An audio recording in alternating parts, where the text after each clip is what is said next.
नमस्कार, मेरा नाम है अनुसया साहू। विश्व साहित्य सेवा संस्थान सिंगापुर की ओर से मैं आप सभी का स्वागत करती हूँ।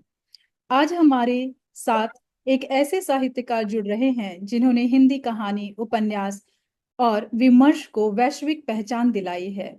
मैं बात कर रही हूँ डॉक्टर तेजिंदर शर्मा जी की, जो मूलतः भारत से हैं, लेकिन लंदन यूके में रहकर दशकों से हिंदी साहित्य की सेवा कर रहे हैं। वे न केवल एक सशक्त कथाकार हैं, बल्कि प्रवासी हिंदी साहित्य के प्रमुख स्तंभ भी माने जाते हैं।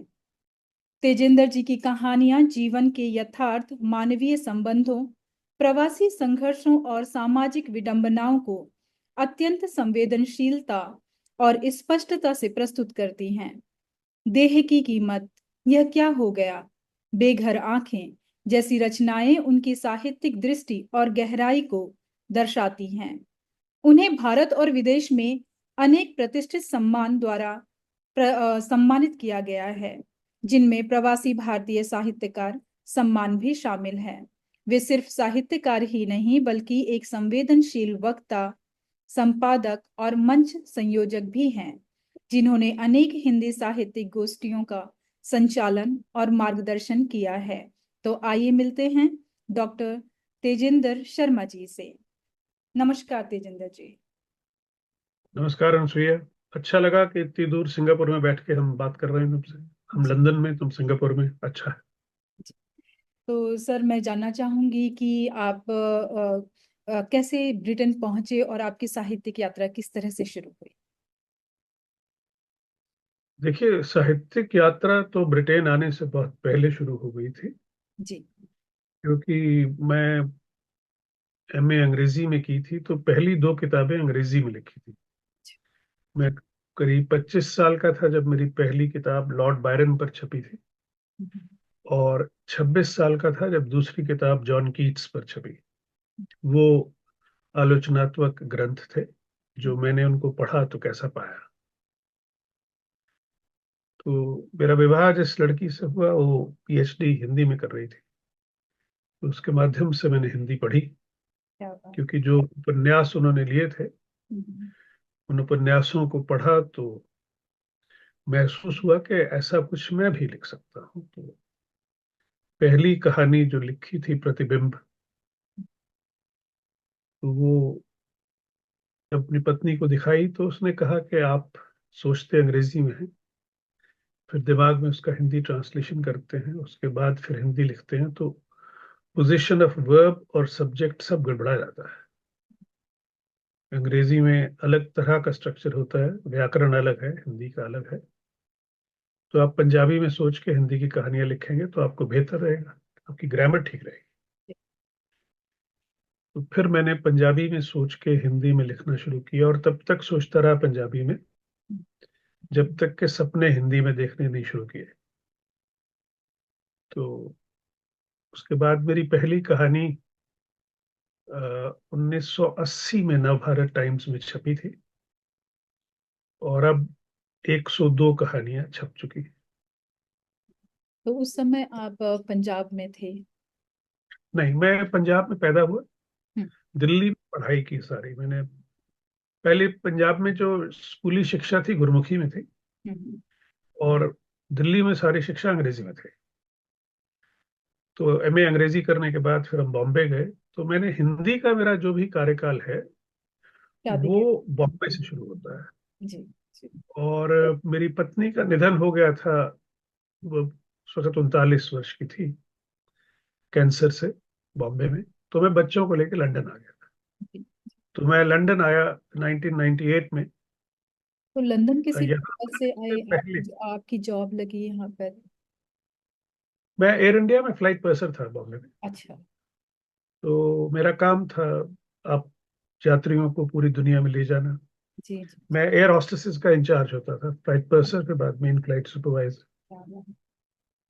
तो मतलब ये तुम कह सकती हो कि मैं खाली इंडियन नहीं था, एयर इंडियन था। तो जी। इसलिए मेरी कहानियां थोड़ी अलग थी।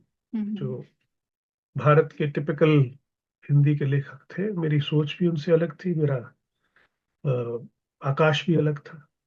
तो इसलिए मेरी कहानियों का जो विजन है और जो कैनवस है, वो बिल्कुल अलग था। और यहाँ आने के बाद तो फिर ऐसा होता है कि जब हम कैबिन क्रू के तौर पे आते थे तो ब्रिटेन को एक बाहरी दृष्टि से देखते थे, हम्म, मगर जब यहाँ आके सेटल हो गए तो फिर ब्रिटेन के समाज का हिस्सा बन गए। तो फर्क ये हुआ कि शुरुआत में तो मेरी कहानियां हिंदी की प्रवासी कहानियां कही जा सकती हैं, लेकिन थोड़े ही समय में मेरी कहानियां ब्रिटेन की हिंदी कहानियां हो, क्योंकि सोच विषय समाज ब्रिटेन का है, केवल भाषा हिंदी है। भाषा है। जैसे भारत में मराठी, गुजराती, मलयालम किसी में भी लिखें भारतीय साहित्य है, जी जी तो ऐसे ही ब्रिटेन में भी हम किसी भी भाषा में लिखें, साहित्य अगर ब्रिटेन का है तो वो ब्रिटेन का हिंदी साहित्य कहलाएगा। जी बिल्कुल, क्योंकि वहाँ का कल्चर आपने देखा और आपके अंदर कहीं ना कहीं वो समाया हुआ था आपके बच्चों में। तो जो आप देखते हैं, जो आप धारण कर लेते हैं, तो आपके कलम से वही चीज निकल कर बाहर आती है। जी। तो ये अच्छा है कि आपने हिंदी में लिखना शुरू किया। अगर शायद इंग्लिश में लिखते तो हम शायद आपको प्रवासी भारतीय ना कहते।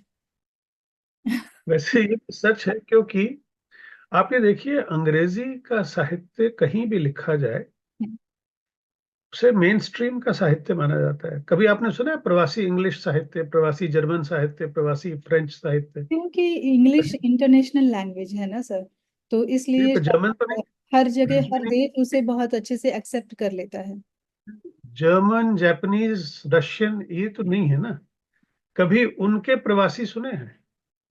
और शायद वो ये तो बीमारी बाहर जो जाकर है नहीं रहते। भारत में, ये बीमारी है जी। हिंदी साहित्य को कंपार्टमेंटलाइज करना विमर्श के हिसाब से। हाँ। नारी विमर्श की कहानियां अलग, हम्म दलित विमर्श की कहानियां अलग, हम्म आदिवासी विमर्श की कहानियां अलग। हम्म तो एक ट्रेन के कंपार्टमेंट बनाए हुए हैं, एक कंपार्टमेंट का आदमी दूसरे में नहीं घुस सकता। हम्म और मुझे आज तक समझ नहीं आया कि इस सब के बाद जो तथाकथित मुख्य धारा है वो कहाँ रहती है, बचता क्या है उसके लिए? मुझे वो लगता कौन है लोग हैं जो मुख्य धारा के हैं? नहीं होना चाहिए। ये वही हो गया जैसे कास्ट सिस्टम में किसी को डिवाइड कर दिया गया हो कि नहीं, बस आप इसी समूह में रह सकते हैं। मतलब आप भारतीय नहीं है, आप ये हैं, आप ये हैं, आप ये हैं। हम्म, इसी तरह आप साहित्यकार नहीं है, आप ये साहित्यकार हैं, बस आप वो सही। साहित्यकार हैं। हम्म आप आपको हम हिंदी का साहित्यकार नहीं मानते। आप कहीं देखिए कि हिंदी साहित्य की, क्या हिंदी कहानियों पे कोई डिस्कशन हो, हम्म कहीं भारत के बाहर लिखे जा रहे साहित्य की चर्चा नहीं होती।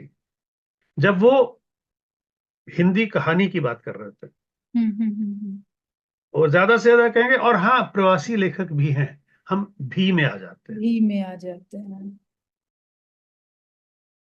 प्रवासी भारतीयों को जो ये भी वाली कैटेगरी में ले आते हैं, तो मुझे ऐसा लगता है कि ये कहीं ना कहीं नाइंसाफी है, क्योंकि जो इंसान भारत में पैदा हुआ है, वहाँ की संस्कृति में पला बड़ा है, और उसने 25 साल या अपनी एजुकेशन पूरी वहां पर की है, तो वो पूरी तरह से भारतीय है। अब चाहे वो देश के किसी भी कोने में चला जाए, उसकी लिखने की क्षमता जो है वो बदलने वाली नहीं होती।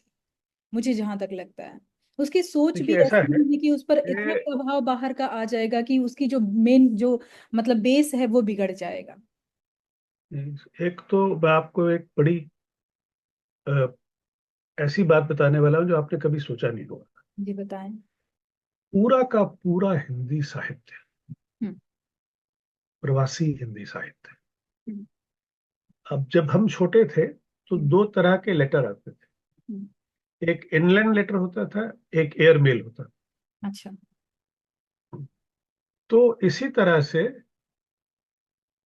भारत में जो लेखक हैं अंतरराज्यीय प्रवासी हैं और अंतरदेशीय प्रवासी हैं और अंतरराष्ट्रीय प्रवासी। क्योंकि धर्मवीर भारती का जहां जन्म हुआ उन्होंने वहां नहीं लिखा, हम्म वो प्रवास करके कहीं और गए। हम्म राजेंद्र यादव प्रवास करके कहीं और गए। कमलेश्वर मैनपुरी में बैठ के नहीं लिखते रहे, वो प्रवास करके कहीं और गए।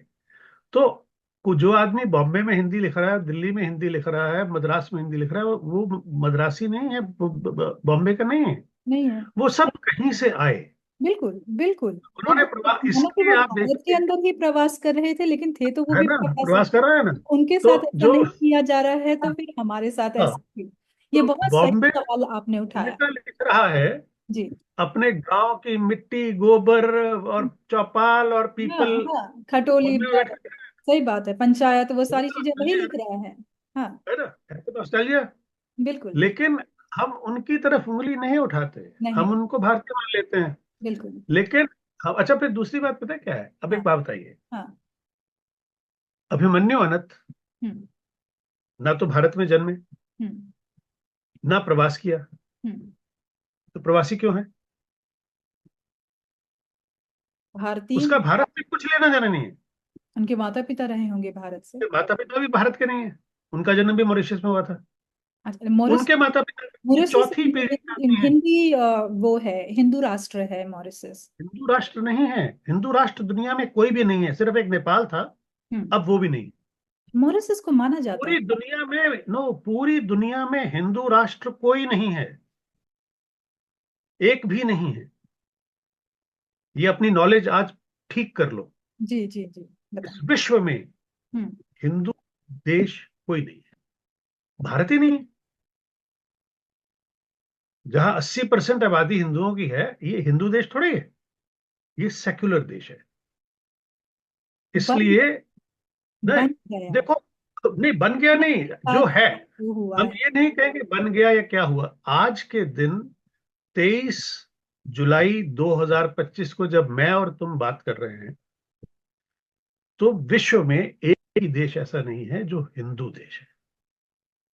अब ये है कि क्योंकि हमने प्रवासी कह दिया, भाई उनके 5 पीढ़ी पहले किसी ने प्रवास किया होगा। क्यों नहीं ये किया? तो, पहले के लोग भी नहीं, किया। नहीं, 5 पीढ़ी पहले प्रवास किया, हम्म ये तो मॉरिशस के बच्चे हैं ना। अगर मॉरिशस वाले कहें कि आप गद्दार हैं क्योंकि आप अपने आप को हिंदुस्तानी कहते हैं, आप पैदा तो मॉरिशस में हुए हैं, कैसा लगेगा सुनने में? बहुत बहुत भाई आप मॉरिशस में पैदा हुए हैं, वहां आपके दोस्त हैं, वहां आपके रिश्तेदार हैं, आपकी मासी, बुआ, फूफा, मामा सब वहीं रहते हैं, वहीं आपने पढ़ाई की है, तो आप प्रवासी कैसे हुए? प्रवासी की पहली शर्त है प्रवास करें। अगर प्रवास ही नहीं किया तो प्रवासी कैसे हो गया? बस वो भारत के बाहर लिख रहे हैं इसलिए टैग लगा दिया। अब सपोज रूपर्ट स्नेल हम्म हिंदी में लिख रहे हैं, हम्म। तो वो प्रवासी हो गए? वो तो अंग्रेज है, उसने तो कोई प्रवास नहीं किया। उन्हें हिंदी तो भाषा आती है। अगर हमें कभी भारत के बाहर ये बंटवारा करना भी है, हम्म तो बंटवारा ये होगा, भारत में लिखा जाने वाला हिंदी साहित्य और भारतेतर हिंदी साहित्य। हम्म। भारतेतर हिंदी साहित्य से आप ये कह सकते हैं कि हाँ, भारत के बाहर ये लिखा गया। बिल्कुल। ये मगर बात उसके मैं लिए पॉइंट करके स्पेशली कट करके डालूंगी कि आपने इस चीज को बहुत अच्छी तरीके से डिफाइन किया है, और इसका शब्दार्थ बदलना चाहिए। ये प्रवासी जो शब्द है, अगर ये कहीं ना कहीं आपके साथ नाइंसाफी कर रहा है तो इसे हटाकर दूसरा शब्द लगाइए जो सम्मानजनक हो। और पता है दिक्कत क्या है, इस शब्द पे इतने लाखों करोड़ों रुपए इन्वेस्ट हो चुके हैं यूनिवर्सिटीज में, जी कि जी बदलेगा नहीं। जी। बिल्कुल। ये बात तो आपने बहुत पते की कही कि ये इसी नाम से, प्रवासी शब्द से ही बहुत पैसे वहां से निकाल रहे हैं कि हम है उस ना? पर उन पर काम कर रहे हैं। वो भारत के ही रहने वालों पर काम नहीं कर रहे हैं, जो कि जिनको वो ज्ञाता विज्ञाता मानते हैं कि साहित्य के जो कहते हैं कि हर चीज इन्हीं को आती है, ये सबसे बेस्ट है। उन पर वो खर्च ही नहीं कर रहे हैं। वो सारा खर्चा प्रवासी साहित्य के ऊपर कर रहे हैं, ऐसा दिखा रहे हैं। ये जी सब देखिए। जी। ये बहुत बड़ा मुद्दा है, अगर हम इस पर बात करने बैठेंगे तो मुझे लगता है कि बहुत ज्यादा समय लगेगा, और लगना भी चाहिए। एक्चुअली ये मुद्दा है बहुत इम्पोर्टेंट और हमें बात करनी चाहिए। लेकिन फिलहाल हम आगे बढ़ते हैं अगले प्रश्न की ओर, कि आपने हिंदी को विदेश में प्रतिष्ठित करने में जो कार्य किया है वह प्रशंसनीय है, नो डाउट, बहुत बहुत ज्यादा अच्छा है वो कार्य। लेकिन बताइए कि ब्रिटेन में हिंदी भाषा की स्थिति कैसी है?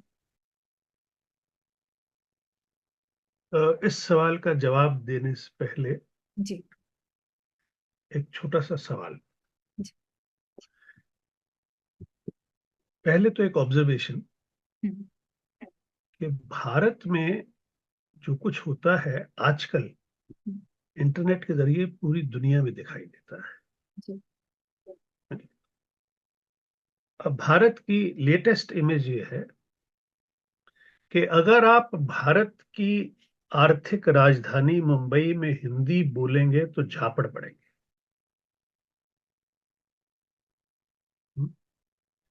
जिस देश में एक भाषा का जन्म हुआ है जी।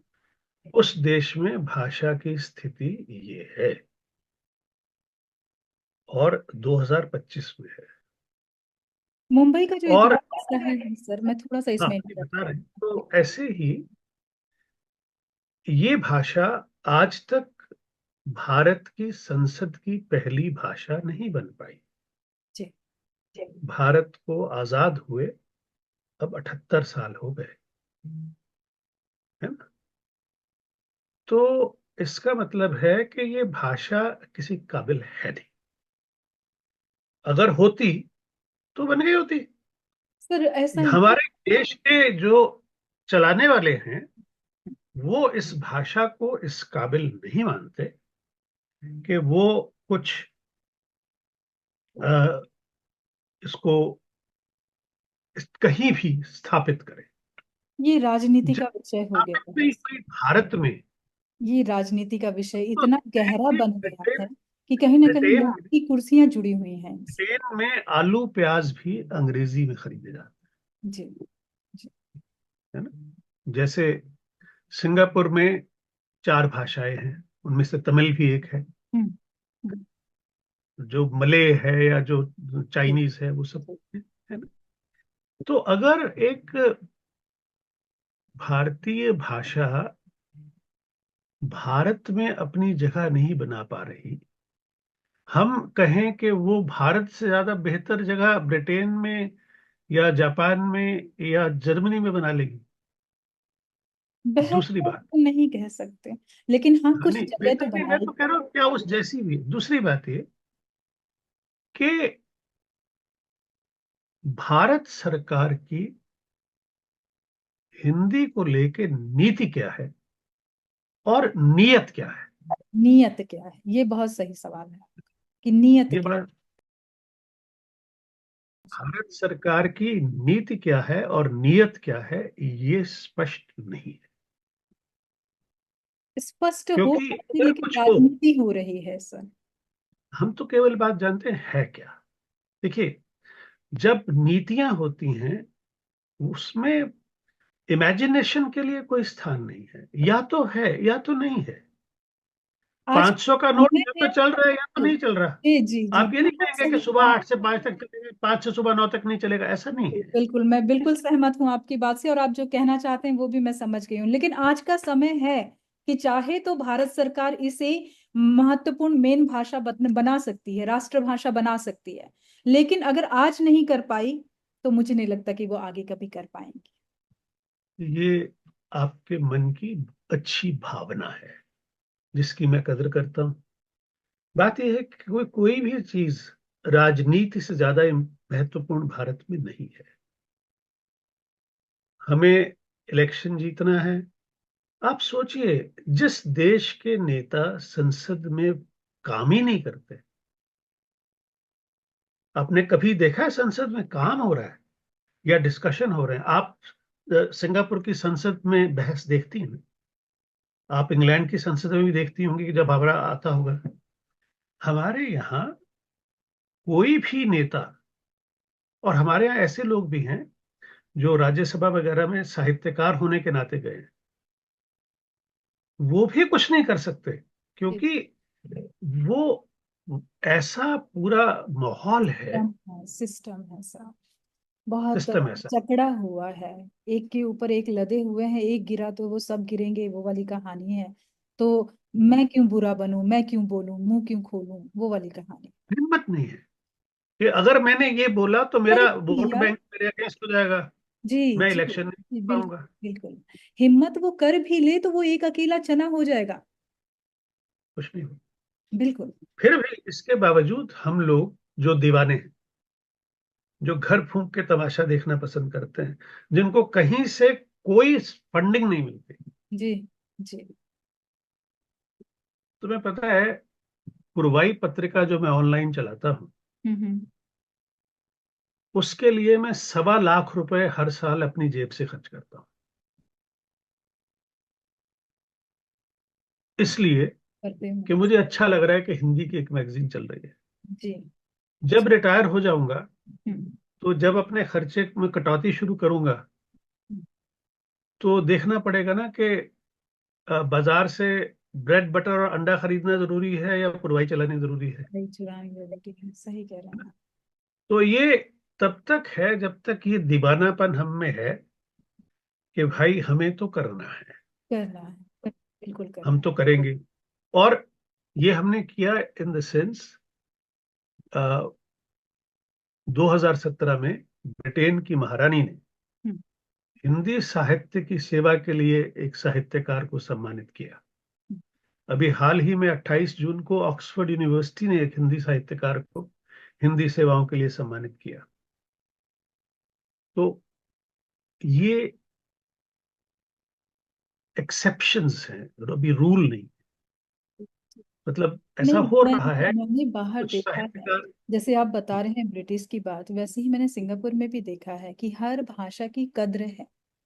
मानव वो मतलब बनाए हुए हैं कि ये लोग मतलब कुछ एक ऐसा समूह है जो हिंदी भाषा बोलता है, तो उनके लिए हिंदी भाषा प्रोवाइड की जाए। वो नहीं कहते, जबरदस्ती नहीं थोपते कि नहीं आपको मैंडरिन ही सीखनी है या चाइनीज ही सीखनी है। क्योंकि कद्र है भाषा की, वो जानते हैं कि लोग मल्टीरेशनल हैं, लोगों की भाषा मल्टी है, बहुत सारी भाषाएं हैं, तो हमें सारी भाषाओं को अंदर लेकर आना है। हमारा भारत सनातन धर्म से मतलब बहुत सारी भाषाओं को लेकर चल रहा है, ये एक ब्यूटी है। और जो हिंदी भाषा है वो 61% से भी ज्यादा बोली जाने वाली भाषा है भारत में। और हिंदी से ही हिंदू, हिंदू से हिंद महासागर, और जो हिंदू संस्कृति है ये सारी चीजें प्रसिद्ध हैं। रामायण महाभारत ये सारे वेद पुराण ये सब प्रसिद्ध हैं। तो क्यों नहीं इस भाषा को अपना स्थान दिया जा रहा है? ये कहीं ना कहीं सोचने वाली बात है सर। और इस पर मुझे लगता है कि बहुत गहरी चर्चा होनी चाहिए और एक निर्णय पर पहुंचना चाहिए। वो कहते हैं कि कहीं ना कहीं साउथ वाले खड़े हो जाते हैं, तो क्या साउथ भारत से अलग है? क्या हिंदुस्तान से अलग है साउथ? ये पंजाब, मतलब जो कहते हैं कि हमारी भाषा, ऐसे तो हर स्टेट की अपनी अपनी एक एक भाषा है। बुंदेल शहर की अपनी एक भाषा है, बुंदेली। जैसे राजस्थान की राजस्थान वाली भाषा है। तो पंजाब की पंजाबी हो गई, यहाँ की साउथ की साउथ है, तमिल है, मलयाली है। हर क्षेत्र की जहां जहां पानी बदलता है वहां वहां भाषा बदलती है। लेकिन हिंदी भाषा बहुत पुराने जमाने से ही बहुत अच्छी भाषा बोली चली आ रही है, और एक उसी मिनट। नाम से हिंदुस्तान मशहूर है। तो पूरे विश्व में मैं एक अकेला हिंदी का लेखक हूँ जिसे ब्रिटेन की महारानी ने सर्विसेज टू हिंदी लिटरेचर के लिए एक उपाधि दी है, मेंबर ऑफ ब्रिटिश एम्पायर। जो मेंबर ऑफ ब्रिटिश एम्पायर है और ऑर्डर ऑफ ब्रिटिश एम्पायर है, इनकी तर्ज पर भारत में पद्म सम्मान दिए जाते हैं। तो जो मेंबर ऑफ ब्रिटिश एम्पायर है, that is equivalent to Padmashri of India. Congratulation. और दूसरी बात यह है कि हाल ही में ऑक्सफोर्ड यूनियन ऑक्सफोर्ड यूनिवर्सिटी में मुझे हिंदी साहित्य के लिए सम्मानित किया गया। और ये भी पहली बार है कि ऑक्सफोर्ड यूनिवर्सिटी में किसी को हिंदी साहित्य के लिए सम्मानित किया गया। क्या बात है। हाँ, जैसे मैं बता रहा था कि हम क्योंकि एक अलग किस्म की दुनिया देखते हैं। जी। जब यहाँ क्यू लगती है तो उसमें कोई मंत्री क्यू तोड़ के अंदर नहीं घुस जाता, वो उसे भी क्यू में खड़ा होना पड़ता है। बिल्कुल। और जो यहाँ के सांसद हैं, यहाँ के जो पार्षद हैं, हम्म। उनके पास करप्शन करने के चांसेस बहुत कम होते हैं। जी। जैसे हमारी काउंसलर जकिया जी हैं, हम्म। वो 6 इलेक्शन जीती हैं, जकिया जुबेरी। उनको एक महीने के 800 पाउंड एक जस्ट पेट्रोल खर्चा दिया जाता है। जी। और वो कितने सारे निर्णय लेती हैं अपने इलाके के कि कहाँ सड़क बनेगी, कहाँ पार्क बनेगा, कहाँ बिल्डिंग को अप्रूवल देना है कि नहीं, कोई शराब की दुकान खुलनी है कि नहीं, वो सारे ठेके देने हैं कि नहीं देने। मगर सिस्टम ऐसा है कि वो करप्शन नहीं करते। हमारे यहाँ एक बार इलेक्शन लड़ने में भारत में कुछ लाख रुपए खर्च करते हैं, या अब तो करोड़ कर देते होंगे। तो पहला उद्देश्य एम ये होता है कि जो पैसा खर्च किया था उसको रिकवर किया जाए। जी। बाकी बाद में होगा जो होगा।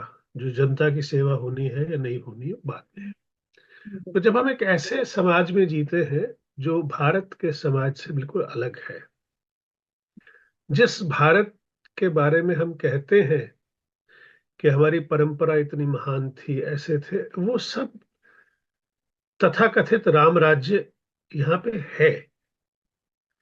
आम आदमी का दर्द, जैसे किसी भी बिल्डिंग को पोजेशन सर्टिफिकेट नहीं मिलता जब तक उसमें व्हील चेयर ले जाने का प्रबंध ना अच्छा। हो। हाँ, तो ये एक मतलब हर एक लोगों के को ध्यान में रखना। मेरे के काम होता है। जब ये सब हम देखते हैं तो ये हमारे साहित्य में भी आता है। जी, बिल्कुल आता है। और दूसरी बात ये है कि अ, जिस फील्ड में आप काम कर रहे हैं, हर फील्ड में एक नए नए अनुभव हैं। जी, जो यहाँ आईटी वाले बच्चे हैं उनके अनुभव आते हैं। बिल्कुल। मेरे साथ क्या है कि पब्लिक डीलिंग है, हम्म। तो मुझे रोज नए चरित्र मिल जाते हैं जी, जो बिल्कुल। अपनी कहानी बता जाते हैं किसी न किसी तरह। हम्म। फिर रेलवे का एक अपना संसार है। हम्म। जैसे मैं एयरलाइन में था तो एयरलाइन का एक अपना संसार है। तो मेरी एक किताब है जिसका शीर्षक है तू चलता चल। उसमें 6 कहानियां एयरलाइन से जुड़ी हुई हैं और 6 कहानियां रेलवे से जुड़ी हुई। तो अब ये दोनों फील्ड जो है, जो रेलवे वाले हैं वो ब्रिटिश रेलवे के हैं हम्म। अनुभव। हम्म। हवाई जहाज के तो वैसे ही अंतर्राष्ट्रीय होते हैं। हम्म। तो उनकी वजह से मैं ऐसा साहित्य दे पाता हूं जो भारत के पाठक के लिए नया होता है। और अगर कोई तथाकथित प्रवासी लेखक, या जिसे मैं भारतेतर हिंदी लेखक कहता हूं, अगर वो ऐसा नहीं कर रहा तो वो अपना काम सही तरीके से अंजाम नहीं दे रहा। क्योंकि हर लेखक का काम है कि हिंदी साहित्य में कुछ नया जोड़े। हम्म। सही वो बात। तभी जोड़ पाए जब जब वो। वो एक्सपीरियंस करेगा या जब वो एक्सप्लोर करेगा खुद को, तभी तो वो जोड़ पाएगा। तो ये फर्क है। जो प्रवासी लेखक हैं हम्म। वो हिंदी साहित्य को नए थीम देते हैं, नए चरित्र देते हैं, नया समाज देते हैं। और दूसरे समाज से उदाहरण दे के हिंदी के पाठक को समझाते हैं कि देखिए ये भी एक दुनिया है जिससे कुछ सीखा जा सकता है। बिल्कुल। हम लोग विदेश को देखते हैं मनोज कुमार के चश्मे से, पूरब और पश्चिम के हिसाब जी। जी। से। जी। जी। है ना? मतलब हर औरत नंगी होने को तैयार है। उसको कोई काम नहीं है। अमेरिका में, इंग्लैंड में वो कोई काम नहीं है उसको, बस यही है कि बस कपड़े उतार के समुद्र पे लेट जाए। ऐसा नहीं है। यहाँ भी रिश्ते हैं। एक बात याद रखिए, जो शब्द जिस भाषा की डिक्शनरी में है वो वहां होता है। अगर भ्रष्टाचार हिंदी में है तो भ्रष्टाचार होता है तभी तो उसके लिए शब्द है। ऐसे तो इंग्लिश में भी। वही मैं कह रहा हूं। Exactly exactly। हम अगर नंगापन कह रहे हैं तो नंगापन भारत में होगा तभी तो नंगापन शब्द आया। अब घी इंग्लैंड में नहीं होता। घी के लिए कोई शब्द नहीं है, क्योंकि घी होता ही नहीं। तो वो GH डबल ई घी बना दिया उन्होंने। तो जो जो चीजें जिनके लिए हम विदेश की बुराई करते हैं, क्या वो सब भारत में नहीं है? और उससे ज्यादा हो। अगर वो नहीं है तो उसके लिए कोई शब्द ही नहीं होना चाहिए, क्योंकि वो है ही नहीं। अब देखिए, भारत में एक जमाने में तलाक के लिए कोई शब्द नहीं था, जी। क्योंकि भारत में तलाक होता ही नहीं था। हम्म। तो क्रिश्चियनिटी और इस्लाम के आने से ये शब्द भारत में आए, तलाक। तलाक के लिए हिंदी शब्द कोई है ही नहीं, बिल्कुल बिल्कुल। नहीं है ना? तो हम्म। इसलिए मैं ये कहता हूं, किसी भी समाज पर उंगली उठाने से पहले हम अपने समाज को समझे। देखिए, हम किसी को बदल नहीं सकते, अपने को तो बदल सकते हैं, लेकिन मुश्किल यह है कि अपने को बदलना सबसे मुश्किल होता है, क्योंकि हम सब ये समझते हैं हम तो परफेक्ट हैं, जी जी। है ना? तो ये एक समाज को जिस तरह से हम देखते हैं, जिस तरह से जिस समाज में रहते हैं, जिसका चित्रण करते हैं, हम दिन भर भारतीय समाज की बुराई करते रहेंगे, अपने मंत्रियों की, अपने हालात की, अपने आसपास की। मगर जैसे ही विदेश की बात आएगी तो हम भारतीय बहुत महान हैं और विदेशी बहुत गधे हैं, ये एटीट्यूड बन जाएगा एक सेकंड के तो अंदर। दोहरा चरित्र है, डबल स्टैंडर्ड जिसे कहा जाता है, ये तो देखने के लिए मिलता है। और ये मतलब हर इंडिविजुअल पर्सन की पर्सनालिटी पर डिपेंड करता है कि वह किस तरह से लेता है। मुझे ऐसा लग रहा है एक पर्टिकुलर समाज नहीं कहता, ये लोगों की भाषा बन जाती है। अभी जैसे आप ज्यादा दूर ना जाएं, अभी ये देखें कि जैसे जेनजी एक नई जनरेशन आ रही है, और मैंने देखा कि जो हम लोगों की जनरेशन है वो उनकी बुराई करते नहीं थक रहा है। तो आप खुद को महान दिखा रहे हो और उनको कमतर दिखा रहे हो कि उनको ये नहीं आता वो नहीं आता।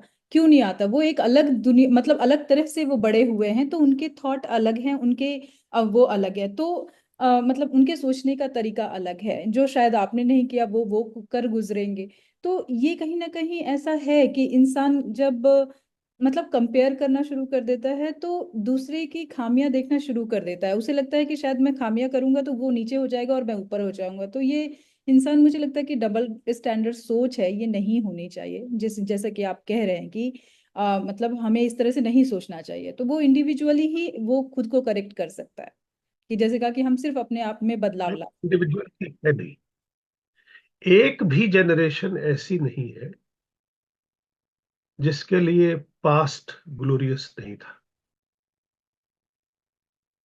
एक भी जनरेशन ऐसी नहीं है जो कहे कि वर्तमान जनरेशन पिछली जनरेशन से बेहतर है। आज तक ऐसा कभी हुआ नहीं। इवन अंग्रेजों के लिए भी जब वो बात करते हैं, ग्लोरियस पास्ट की बात करते हैं, every civilisation has a glorious past, stupid present and unclear future. ये हर समाज का हिस्सा है, इसको आज तक तो कोई नहीं बदल पाया। मैं निजी तौर पे ये मानता हूं कि जो आज की जनरेशन है वो हम लोगों के मुकाबले बहुत ज्यादा ब्राइट है, जी। बहुत ज्यादा नॉलेजेबल है। क्योंकि भारतीय ज्ञान परंपरा में जो हमारे ऋषि मुनि थे, वो सुपात्र ढूंढते थे, सबको शिक्षा नहीं देते थे। वो अपनी विद्या केवल सुपात्र को देते थे ताकि वो उस विद्या का दुरुपयोग न करें। इसलिए बहुत सारे ऋषि मुनि अपना ज्ञान अपने साथ लेके मर जाते थे और वो ज्ञान अगली जनरेशन को मिलता नहीं था। तो कई बार ऐसा होता था कि हर जनरेशन अपना पहले फ्लैट पहिया बनाती थी, फिर पता चलता था कि गोल पहिया होता है ना? अगर पहले से चल रहा हो कि पहिया गोल है तो पहिए से आगे फिर साइकिल बनेगा, टांगा बनेगा, उसके बाद मोटरसाइकिल, कार, हवाई जहाज सब बनेंगे। लेकिन ये कॉन्टिन्यूएशन ऑफ नॉलेज बहुत जरूरी है। आज पिछले 25 साल में जो विस्फोट हुआ है तकनीक का, 25 साल पहले जो लोग मर गए, अगर वो आज इस दुनिया में आ जाएं तो उनको कुछ नहीं पता चलेगा कि ये दुनिया क्या है। स्मार्टफोन के बारे में वो देख के पागल हो जाएंगे, ऐसा कैसे होता है, सिर्फ 25 साल पहले। 25 साल, सही बात। है? हम्म, तो जो नई जनरेशन है, it's expose to knowledge, it's expose to new technique, new technology, and they are clear कि उनको पढ़ना क्या है। और हर civilization it goes through change, परिवर्तन संसार का नियम। परमानेंट। जी इस जी। दुनिया में परमानेंट कुछ नहीं है, दुनिया ही परमानेंट नहीं है, ना पेड़ पौधे परमानेंट है। हर परिवर्तन एक की एक होता ही एक्सपायरी रहता है। डेट है, जी बिल्कुल। एक एक्सपायरी डेट तय है। हम्म। चाहे पेड़ 300 साल जिंदा रहे, 400 साल जिंदा रहे, खत्म तो होता ही खत्म तो है। होगा ही, खत्म तो होगा ही, ये कुदरत का नियम है। जी कुदरत का नियम है। तो सिविलाइजेशंस भी खत्म हो जाती हैं। जी। हम खोद खोद के ढूंढ रहे हैं बिल्कुल। कि हमारी सिविलाइजेशन क्या थी, जी मोहनजोदड़ो कैसे थे। जी। हम देख रहे हैं, ढूंढ रहे हैं। हमारे अपने जो पुराने उज्जैन में जो इंस्टीट्यूट थे, जो हम्म। तक्षशिला में थे, वो सब खत्म हो गए। खत्म, खत्म हुए या तो खत्म हमें किए गए, जो बात भी समझ है। लेनी है जी जी। कि हम युवा पीढ़ी को अप्रिशिएट करें। बल्कि मेरी कहानियां हम्म। युवा पीढ़ी को इसलिए अच्छी लगती हैं क्योंकि मैं कहानियों में उनकी तरह सोचने की कोशिश करता हूं, और मैं कहानियों में उपदेश नहीं देता। बिल्कुल बिल्कुल। अगर मुझे कुछ बदलाव चाहिए भी तो मैं हिंट करता हूं, प्रैक्टिकली। अगर कुछ, ये फर्क है। जी जी। बहुत जवाब दिया आपने सर। सर मैं जानना चाहूंगी कि आपकी कहानियों में यथार्थ की तीव्र चित्र देखने को मिलते हैं, समाज के प्रति लेखक की जिम्मेदारी को आप कैसे परिभाषित करते हैं? तो जिस आपने अभी शुरुआत ही की थी कि आपकी कहानियों में, तो जैसे मैं जानना चाहूंगी कि आपने कहा कि अंतर्राष्ट्रीय जो इंटरनेशनली आपने देखा उसमें 6 कहानियां आपने लिखी, तो सबसे प्रभावशाली कहानी कैसे उपजी आपके अंदर, और वो क्या था, मतलब कहाँ से ऐसी उपजती है आपके अंदर कहानी? देखिए, सबसे पहली बात तो है कि घटना कहानी नहीं होती। अगर घटना आप कहानी को जन्म तो कोई देती। घटना लिख रहे हैं तो वो समाचार पत्र की न्यूज तो हो सकती है। हम्म। तो जब तक किसी घटना में हम्म। लेखक की कल्पना शक्ति और उद्देश्य हम्म। नहीं जुड़ते, तब तक घटना कहानी नहीं बनती। तो एक चीज होती है पर काया प्रवेश। जी। तो पर काया प्रवेश जो है, उसमें आप दूसरे व्यक्ति के दुख को सुनकर या उसकी किसी भी जीवन के पहलू को सुनकर उसे अपने में आत्मसात कर लेते हैं। मैं आपको अपनी 2 कहानियों का जिक्र करूंगा, इसलिए ताकि उदाहरण दे सकूं। जी। उन दोनों कहानियों में हम्म। मेरा निजी कुछ भी लेना देना नहीं। जी। मैं किसी चरित्र को एज सच नहीं मिला। मैं एयर इंडिया में फ्लाइट पर्सर था। तो मेरा एक दोस्त नवराज सिंह जापानीज एम्बेसी में काम करता था। तो मैं एक दिन टोक्यो से जब मैंने फ्लाइट ली, तो एक एयर हॉस्टेस मेरे पास आई। उसने कहा, एक कोई व्यक्ति नवराज सिंह है, वो आपके बारे में पूछ रहा है कि क्या आप फ्लाइट पे हैं। तो मैं गया, उससे मिला। तो मैंने जब उसको बातचीत शुरू की उससे, तो उसने मुझे सारी, मतलब पुरानी एमए की यादें पूरी करके, दोनों हम एमए इंग्लिश में इकट्ठे थे। हम्म। फिर उसने मुझे एक छोटा सा अ, किस्सा सुनाया, जी। 2 लाइन का। हम्म।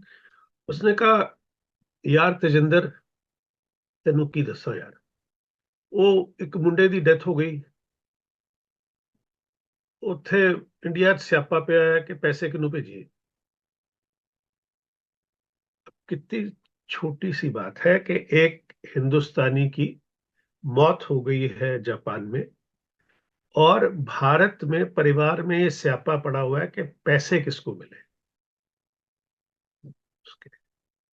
अब मैं तो ना तो उस लड़के को जानता हूँ जिसकी मौत हुई है, ना परिवार को जानता, मगर ये थॉट जो है इसने मेरे दिल के भीतर अपनी जगह बनाई, और मैंने फिर सोचना शुरू किया और अपने जीवन में से कुछ चरित्र ढूंढने शुरू किए जो इस थीम में फिट बैठ जाए। तो मेरा एक 5वीं में क्लास फेलो था हरदीप सिंह। तो मैंने उसको वो लड़का बनाया जो किसी भी तरह विदेश जाके सेटल होना चाहता है, क्योंकि वो जब बड़ा होके मेरे से बातें किया करता था तो हर वक्त यही होता था कि उसको विदेश जाना है। विदेश जाना है। उसने और मैंने एयर इंडिया में एक ही दिन नौकरी के लिए अप्लाई किया, वो नहीं सिलेक्ट हुआ, मैं हो गया। तो वो मेरा कैरेक्टर बना जिसकी जापान में डेथ होती है। उसकी मदर को मैं अच्छी तरह पहचानता था, तो उनकी नेचर को रखते हुए मैंने उसकी माँ बनाया। मेरे एक ड्राइंग के टीचर थे 10th में, सरदार जी। वो खुली दाढ़ी रखते थे, पठानी सूट के ऊपर कोट पहनते थे सर्दियों में। तो उनको मैंने दारजी बनाया अच्छा, कि उनका जो बात करने का ढंग था तो वो दारजी व्यक्तित्व बनाया, उनसे मिलता जुलता था आपके है कैरेक्टर। ना। वो मैंने करेक्ट क्रिएट किया उस तरह से। और फरीदाबाद में सेक्टर 15 और 18 के बीच में सिर्फ एक सड़क है। अच्छा। सेक्टर 18 हाउसिंग बोर्ड की कॉलोनी है, जी। That means lower middle class. हम्म। और सेक्टर 15 में बड़ी कोठियां हैं, हम्म। So that means upper middle class. हम्म। तो एक सड़क कैसे दो संस्कृतियों को अलग करती है, और कैसे एक संस्कृति सिर्फ सड़क पार करके एक दूसरी दुनिया में आ जाती है। और उसके अंदर मैंने इस्तेमाल किया गुरुद्वारे का एक शब्द है, श्लोक मोहल्ला पंचमा, कि जो आपने किस दो तरह से संस्कृतियों में कैरेक्टर। अंतर है, जी। 18 और 15 का। हम्म। अब वो लड़का जो है वो एक लड़की को देखता है हम्म। जो 18 सेक्टर से है, that means lower middle class की है, हम्म। और खुद वो अपर मिडिल क्लास से है क्योंकि सेक्टर 15 में रहता है। तो कैसे उसका प्रेम होता है, लेकिन उसे अपने दारजी के बिजनेस में कोई इंटरेस्ट नहीं है, उसको विदेश जाना है। तो वो इलीगली, मैंने पूरा प्रोसेस दिखाया कि how illegally he goes to Japan, हम्म।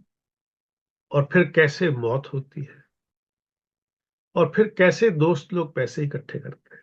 ये क्योंकि 80s में कहानी लिखी थी, उस टाइम कुछ लाख रुपए काफी होते थे, हम्म। हम्म।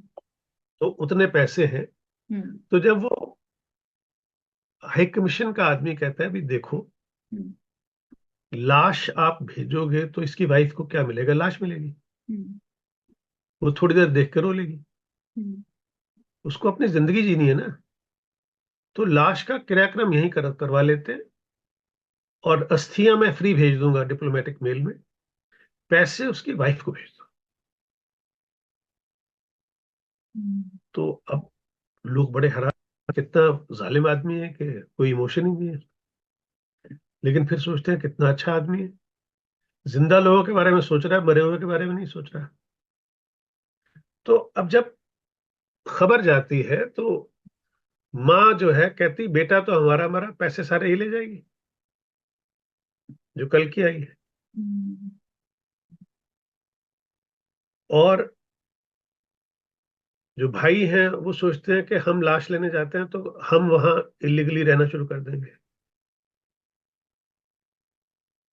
और माँ सलाह देती है कि ये पैसे लेने का एक तरीका ये है कि मेरा छोटा बेटा बहू पे चादर डाल दे। तो ये सारे जो ख्याल हैं, ये सब लेखक की कल्पनाशीलता और उद्देश्य है। जी जी। और ये मुझे तो, मैंने देखी भी नहीं।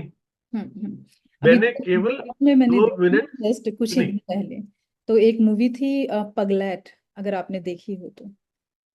पगलैट नहीं, मूवी नहीं देखी? उसमें सेम ऐसे ही था कि लड़का, मतलब उसकी डेथ हो गई है और वो जॉब करता था। उसकी वाइफ के ऊपर थी पूरी कहानी। तो उसकी जो वाइफ थी, उसका मतलब जस्ट नई नई शादी हुई थी, उसका इतना ज्यादा संबंध भी नहीं था हस्बैंड से। मतलब शायद हस्बैंड का कहीं और कुछ रिलेशन रहा होगा, इस वजह से उसके साथ उतना ज्यादा बन नहीं पाया। लेकिन सब उसे कह रहे हैं कि तुम रो, तुम धो, तुम ऐसे एक्ट क्यों कर रही हो। उसे कोई फीलिंग नहीं आती है कि मतलब ठीक है, मर गया, चलेगा। उसे ये दिख रहा होता है कि मैंने फेसबुक में स्टेटस डाला है तो इतने व्यूज आए हैं, इतने लाइक आए हैं।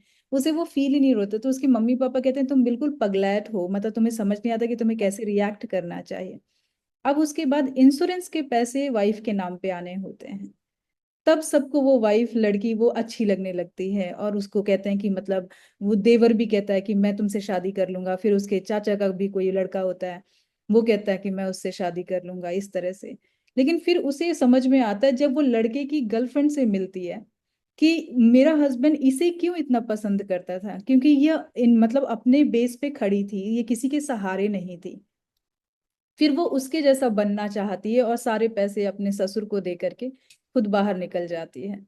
तो ये कहानी अभी ही जस्ट ये मूवी रिलीज हुई है, तो क्या पता आपकी कहानी जो आपने लिखी है इस तरह की। मेरी कहानी तो 1984-85 में लिखी गई थी।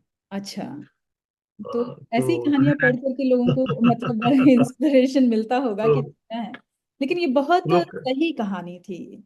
और मुझे आपकी ये भी है। कहानी उससे काफी ज्यादा मिलती जुलती लगी कि जहाँ पैसे का सवाल आ जाता है तो वही इंसान उनको अपनाना शुरू कर देता है, कि मतलब तो हम। ये जो बात हो रही थी कि भाई जो हम विदेश में जो हम्म चीजें देखते हैं, हम्म। वैसे ही कब्र का मुनाफा है।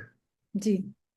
जो कहानी है वो, हमारी जो काउंसलर हैं जकिया जी, वो और उनके हस्बैंड एक पार्टी में थे। तो हम्म दोस्तों ने पूछा, जुबेरी साहब अपनी जकिया जी को इस बार क्या गिफ्ट दे रहे हैं? हम्म तो बोले जो पिछली बार दिया था उसका तो उन्होंने इस्तेमाल ही नहीं किया। हम्म तो पूछा क्या दिया था, कहते हैं मैंने इनको एक कबर गिफ्ट की थी।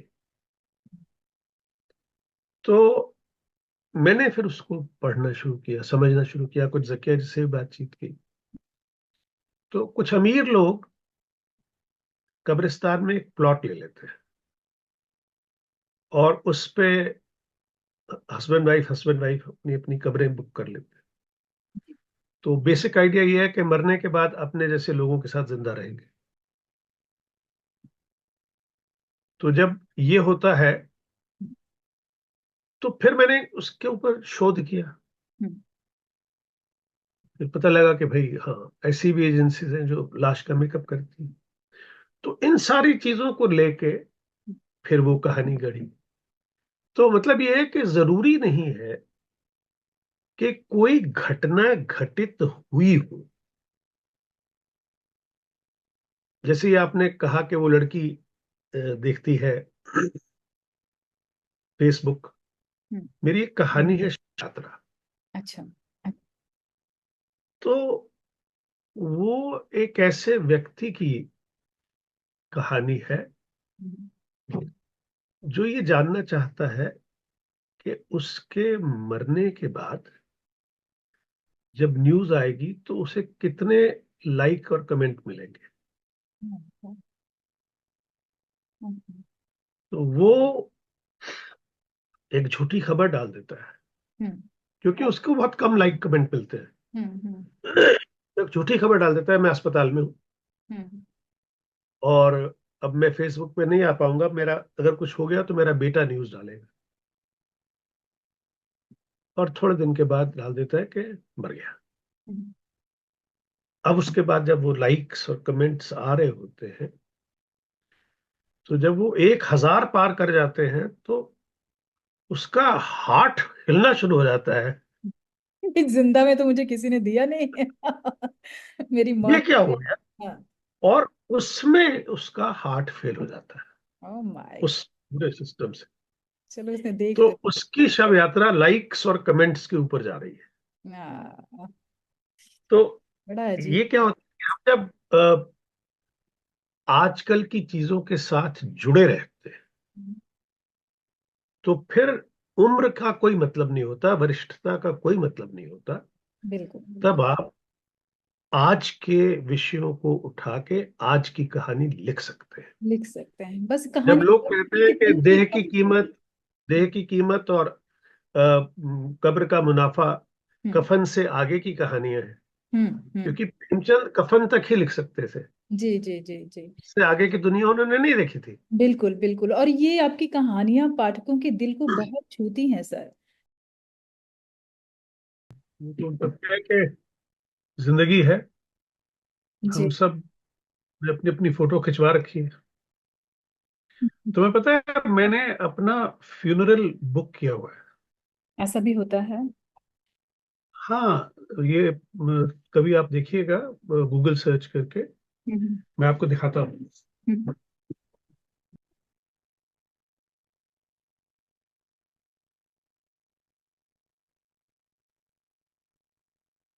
ये तो एक सवाल भी हो सकता है कि ब्रिटेन में हम्म। मरना सबसे बड़ी अय्याशी है।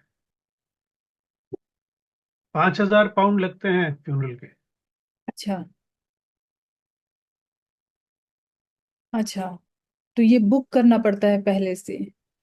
मैंने अपने जीवन काल में हाँ। यहाँ के फ्यूनरल एजेंट्स को पैसे दे दिए हैं, हम्म और घर में अकेला रहता हूँ ना, हम्म। हर जगह ऐसा नोटिस लगा दिया है कि अगर if you find me dead, तो इस फ्यूनरल एजेंट को फोन कर दीजिएगा, सारा काम ही कर लेंगे। क्योंकि वरना क्या है कि हमारे मरने पे बच्चे हमारे लिए रो रहे हैं या 5,000 पाउंड के लिए रो रहे हैं, पता नहीं चलेगा। ओह माय गॉड, कितना संवेदनहीन लगता है ये शब्द ऐसा बोलना भी, लेकिन ये कुछ नहीं, हकीकत है। जिंदगी की सच्चाई है ना। It hmm. इज, तो मानना पड़ेगा कि है सच्चाई। जी जी जी। मान तो आप अपने घर में अकेले रहते हैं, आपके बच्चे कहाँ हैं? मेरे बच्चे अब बड़े हो गए हैं, हाँ। दोनों वापस बॉम्बे चले गए। अच्छा अच्छा, और आप ब्रिटेन में हैं अभी? हाँ, मैं ब्रिटेन में बिल्कुल, और ये आपकी कहानियां पाठकों के दिल को हूँ। बहुत छूती हैं सर। तो इनमें कौन सी रचना, मतलब मैंने जो, जैसे कि आपने बताया कि ये दो रचनाएं काफी ज्यादा आपके निकट हैं, और इन ये कैसे पैदा हुई ये भी आपने बताया। तो चलिए आगे बढ़ते हैं हम, कि अनुवाद के क्षेत्र में आपका योगदान उल्लेखनीय है, तो एक अच्छे अनुवादक में आप कौन कौन से गुण आवश्यक मानते हैं? देखिए, अनुवाद दो तरह का होता है। जी। एक अनुवाद है सरकारी, हम्म जो सरकारी कामकाज का होता है। हम्म। उस अनुवाद में भावनाओं का कोई काम नहीं होता। जो लिखा हुआ है उसको शब्द दर शब्द अनुवाद कर देना औपचारिक अनौपचारिक या? है। लेकिन साहित्य में इमोशंस का अनुवाद करना पड़ता है, केवल शब्दों का नहीं। बिल्कुल बिल्कुल। है ना? अब जैसे बहुत सारे मुहावरे हम्म सिमिलर होते हैं, हम्म। वो अंग्रेजी में भी होते हैं और हिंदी में भी होते हैं और भाषाओं में भी होते हैं। तो जब हम अनुवाद करें तो हिंदी मुहावरे का अनुवाद न करें, या उस मुहावरे का अनुवाद न करें, ये वो अर्थ मुहावरा इस्तेमाल करें जो उस भाषा में है। है जी, बिल्कुल बिल्कुल, उसके है ना? अर्थ का अनुवाद करें, हाँ। तो ये है, तो इसलिए अर्थ का हम, अनर्थ हो जाता है जब हम मशीन से करते ना, चैट जीपीटी से, तो वो ऐसे अनुवाद करके रखता है कि पढ़कर हंसी आती है कि उसकी आत्मा ही मर गई होती है, जो भी हमने। अब जैसे वो एक बड़ा फेमस अनिल कपूर के बारे में है, हम्म कि एक ब्रिट अमेरिकन एक्टर ने हम्म सोचा कि मैं इसको हिंदी में मैसेज भेजता हूँ। हम्म तो उसने लिखा अनिल कपूर रॉक्स, हम्म। तो गूगल ने अनुवाद किया अनिल कपूर चट्टाने। तो वो उसने, उसको तो पता नहीं था, उसने भेज दिया। हाँ। तो ये अनुवाद नहीं कर रहा है। करेक्ट करेक्ट, सही अगर बात। अनिल कपूर रॉक्स, तो रॉक्स, क्योंकि एक शब्द के कई अर्थ होते हैं, सही बात। तो हमें ये देखना है कि वो शब्द किस अर्थ में इस्तेमाल हुआ है, बिल्कुल बिल्कुल उसके भाव क्या। बिल्कुल बिल्कुल। भावों को, इमोशंस को करना है। इमोशंस उससे फिर बना क्या रहे होता उसके है, अंदर, वो मजाक में ना आ जाए, ऐसा अब होता है। देखो, मैंने अपनी कहानी कब्र का मुनाफा का अंग्रेजी में अनुवाद किया। हम्म। तो मैंने कहानी का शीर्षक रखा ग्रेव प्रॉफिट्स। हम्म। अब यहाँ ग्रेव के ऊपर पन है। हम्म। हम्म। ग्रेव का मतलब गंभीर भी है, ग्रेव का मतलब कब्र भी है। हम्म। तो ग्रेव प्रॉफिट्स में मैंने इस तरह इस्तेमाल करके हम्म। उसको डबल मीनिंग दिया कि जो भी पढ़े वो सोचे कि ग्रेव प्रॉफिट्स क्यों। तो ये चाहे कविता, और कविता में तो बहुत ज्यादा, हम्म। हाँ, कविता चीज का या गजल मतलब अगर आप ट्रांसलेट अर्थ करते का हैं अनर्थ ना हो अनुवाद करने के बाद। तो अनुवादक में धैर्य बहुत जरूरी है। जी जी, बिल्कुल बिल्कुल सही कह रहे एक हैं। तो उसे दोनों भाषाओं का ज्ञान हम्म। एक जैसा होना चाहिए, जी क्योंकि वो जिस भाषा से कर रहा है उसके न्यूएंसेस, उसकी इंट्रिकेसेस, उसकी कोमलता जी उसे समझ में आनी चाहिए। जी और जिसमें कर रहा है जी जी, उसकी भी डिटेल्स आनी चाहिए, तो अनुवाद अच्छा हो जाता बिल्कुल बिल्कुल सही कहा आपने। सर, आपने तकनीक क्षेत्र में भी कार्य किया है और साथ ही साहित्य की सेवा भी की है, तो इन दोनों के बीच संतुलन कैसे बनाया आपने? देखिए, ऐसा होता है कि कुछ काम हम दिमाग के लिए करते हैं, हम्म। कुछ दिल के लिए करते हैं। तो मैं तो, जब कोई मेरे से पूछता है कि सर आप रेलवे में नौकरी करते हैं और आप लिटरेचर लिखते हैं, हम्म। तो मैं कहता हूँ भाई रेलवे बिल का मामला है, हिंदी साहित्य दिल का मामला है। तो बिल और दिल साथ साथ चलते रहते हैं। हम्म। और जो कलाकार है, हम्म। क्योंकि हिंदी का जो लेखक है वो लिख के खाता नहीं है, हम्म। खा के लिखता है। आके लिखते हैं, तो करेक्ट। जब लिख के खाना शुरू हो जाएगा तो हम्म। फिर हम सिर्फ लिखेंगे। सिर्फ वो लिखेंगे। हमारी जनरेशन में तो नहीं होगा। नहीं आगे हो, देखते हिंदी के साथ पता नहीं होगा भी कि नहीं होगा। हैं। जी जी। तो सर, वर्तमान युग में सोशल मीडिया के जरिए साहित्य तेजी से फैल रहा है, आप इसकी सकारात्मक और नकारात्मक पक्षों को कैसे देखते हैं? बात यह है कि सोशल मीडिया से एक फायदा ये है कि आपको प्रकाशन के प्रोसेस से गुजरना नहीं पड़ता। हम्म। आपको किसी प्रकाशक के आगे हाथ नहीं जोड़ने पड़ते, कुछ नहीं करना पड़ता, आप पाठक मिल मस्त जाए रहे, तो। लिखा डाल दिया, लाइक्स आ गए, डिसलाइक्स आ गए। अब देखिए, सोशल मीडिया में पढ़ने वाले कितने सीरियस हैं। हम्म। मैंने अभी हाल ही में एक पोस्ट डाली, हम्म। उसमें एक बड़ी सी रेंज रोवर वाइट कार खड़ी है और एक साइड में चार कुर्सियां हैं और दोनों वाइट कलर की हैं।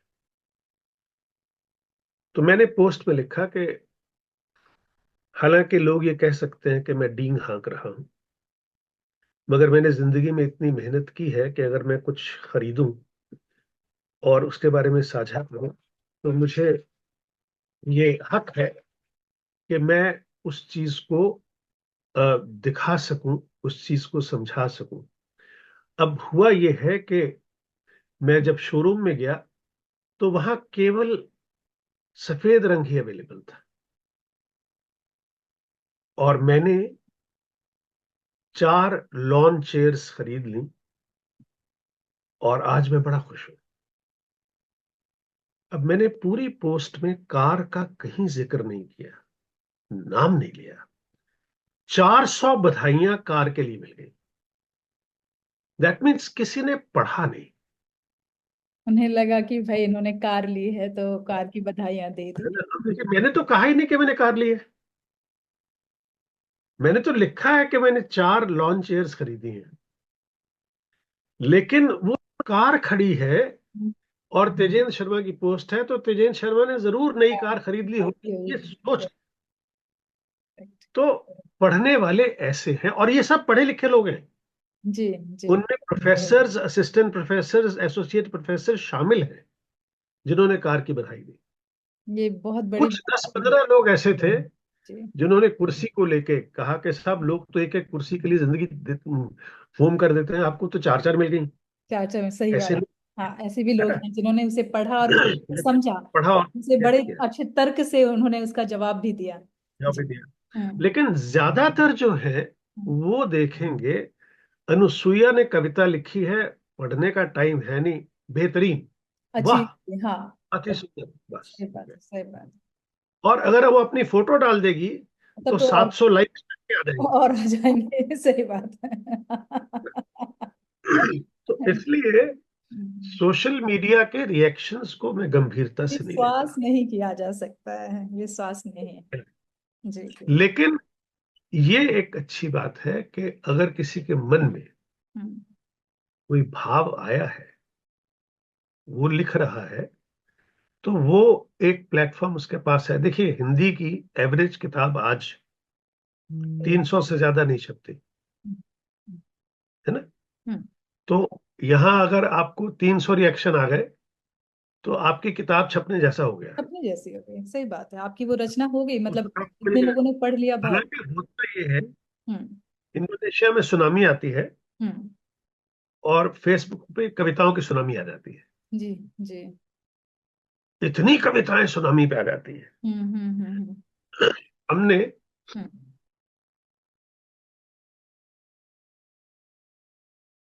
मैं बता रहा था कि हम एक पत्रिका चलाते हैं, पुरवाई। हम्म। जब कोरोना आया हम्म। तो कोरोना पर कविताओं की ऐसी बाढ़ आई हम्म। कि हर व्यक्ति, कोरोना मैं तुझसे हारूंगा नहीं, कोरोना तुम मुझे जानता नहीं। हम्म। तो हमने कुछ शर्तें रखी और कहा कि पुरवाई कोरोना पर कविताएं प्रकाशित करेगी, उसके लिए दो शर्तें हैं।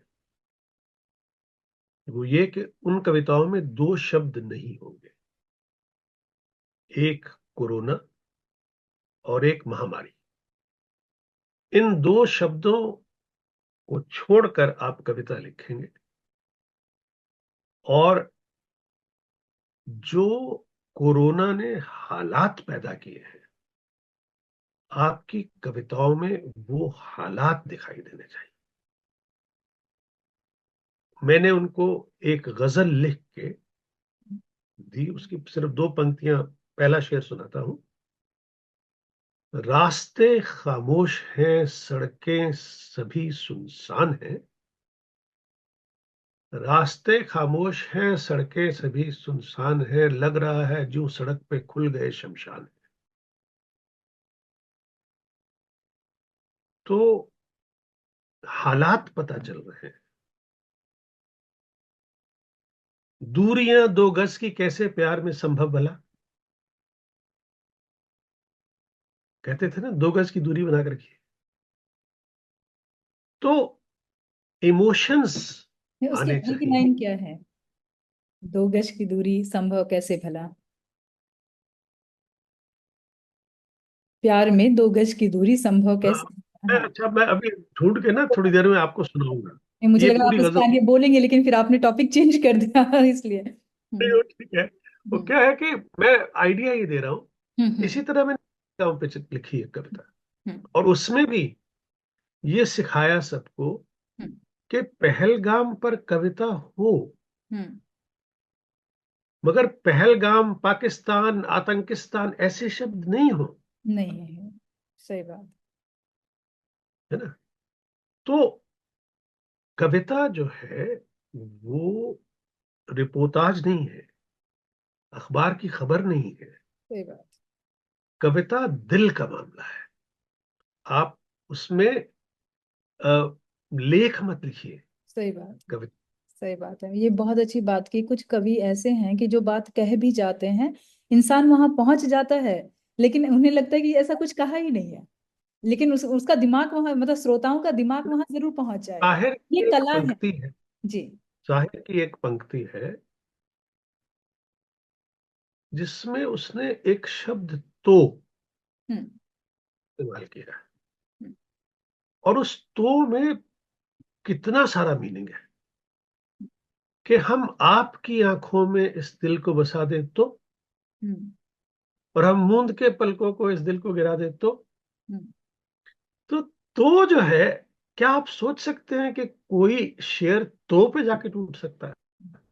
अब तो कि आगे का सब सोच लेंगे, जो भी श्रोता हैं वो वहां पहुंच जाएंगे, लेकिन हम कह कुछ नहीं रहे हैं।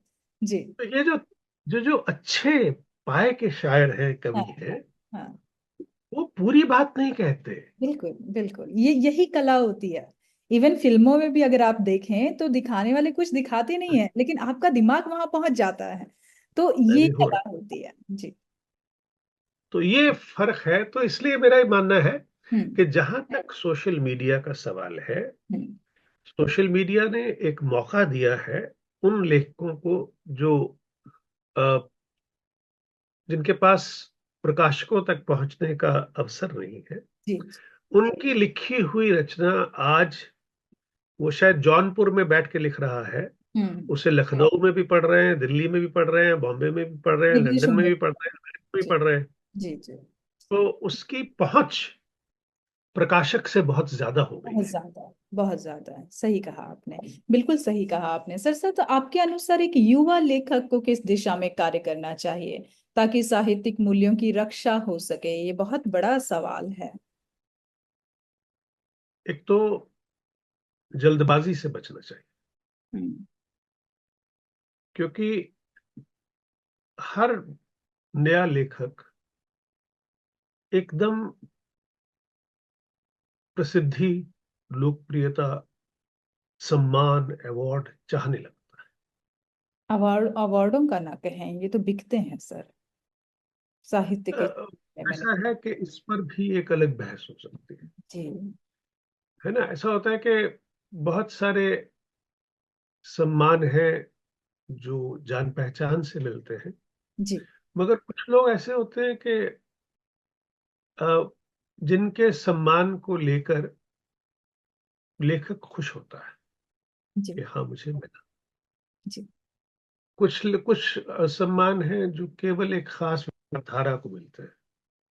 जैसे एक पत्रिका छपती थी, पहल। हम्म।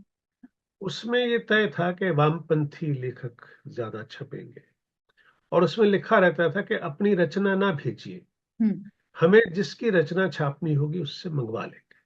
अच्छा। और उसके संपादक थे ज्ञान रंजन। हम्म। अभी हाल ही में वो चर्चा में थे एक इंटरव्यू के कारण। तो मुझे लगता है कि अगर एक पत्रिका खुले दिमाग की नहीं, भाई मेरी पत्रिका में सब कुछ छपना चाहिए क्योंकि लोकतंत्र है लिखने का। अगर आपको नरेंद्र कोहली जैसा लेखन करना है, मैं उसको भी छापूंगा। अगर आपको कमलेश्वर जैसा करना है, मैं उसको भी छापूंगा। अगर आपको उदय प्रकाश जैसा करना है, मैं उसको भी छापूंगा। तब तो कंप्लीट पत्रिका बनेगी ना। अगर मैं ये कहूं कि हंस में नरेंद्र कोहली नहीं छपेगा,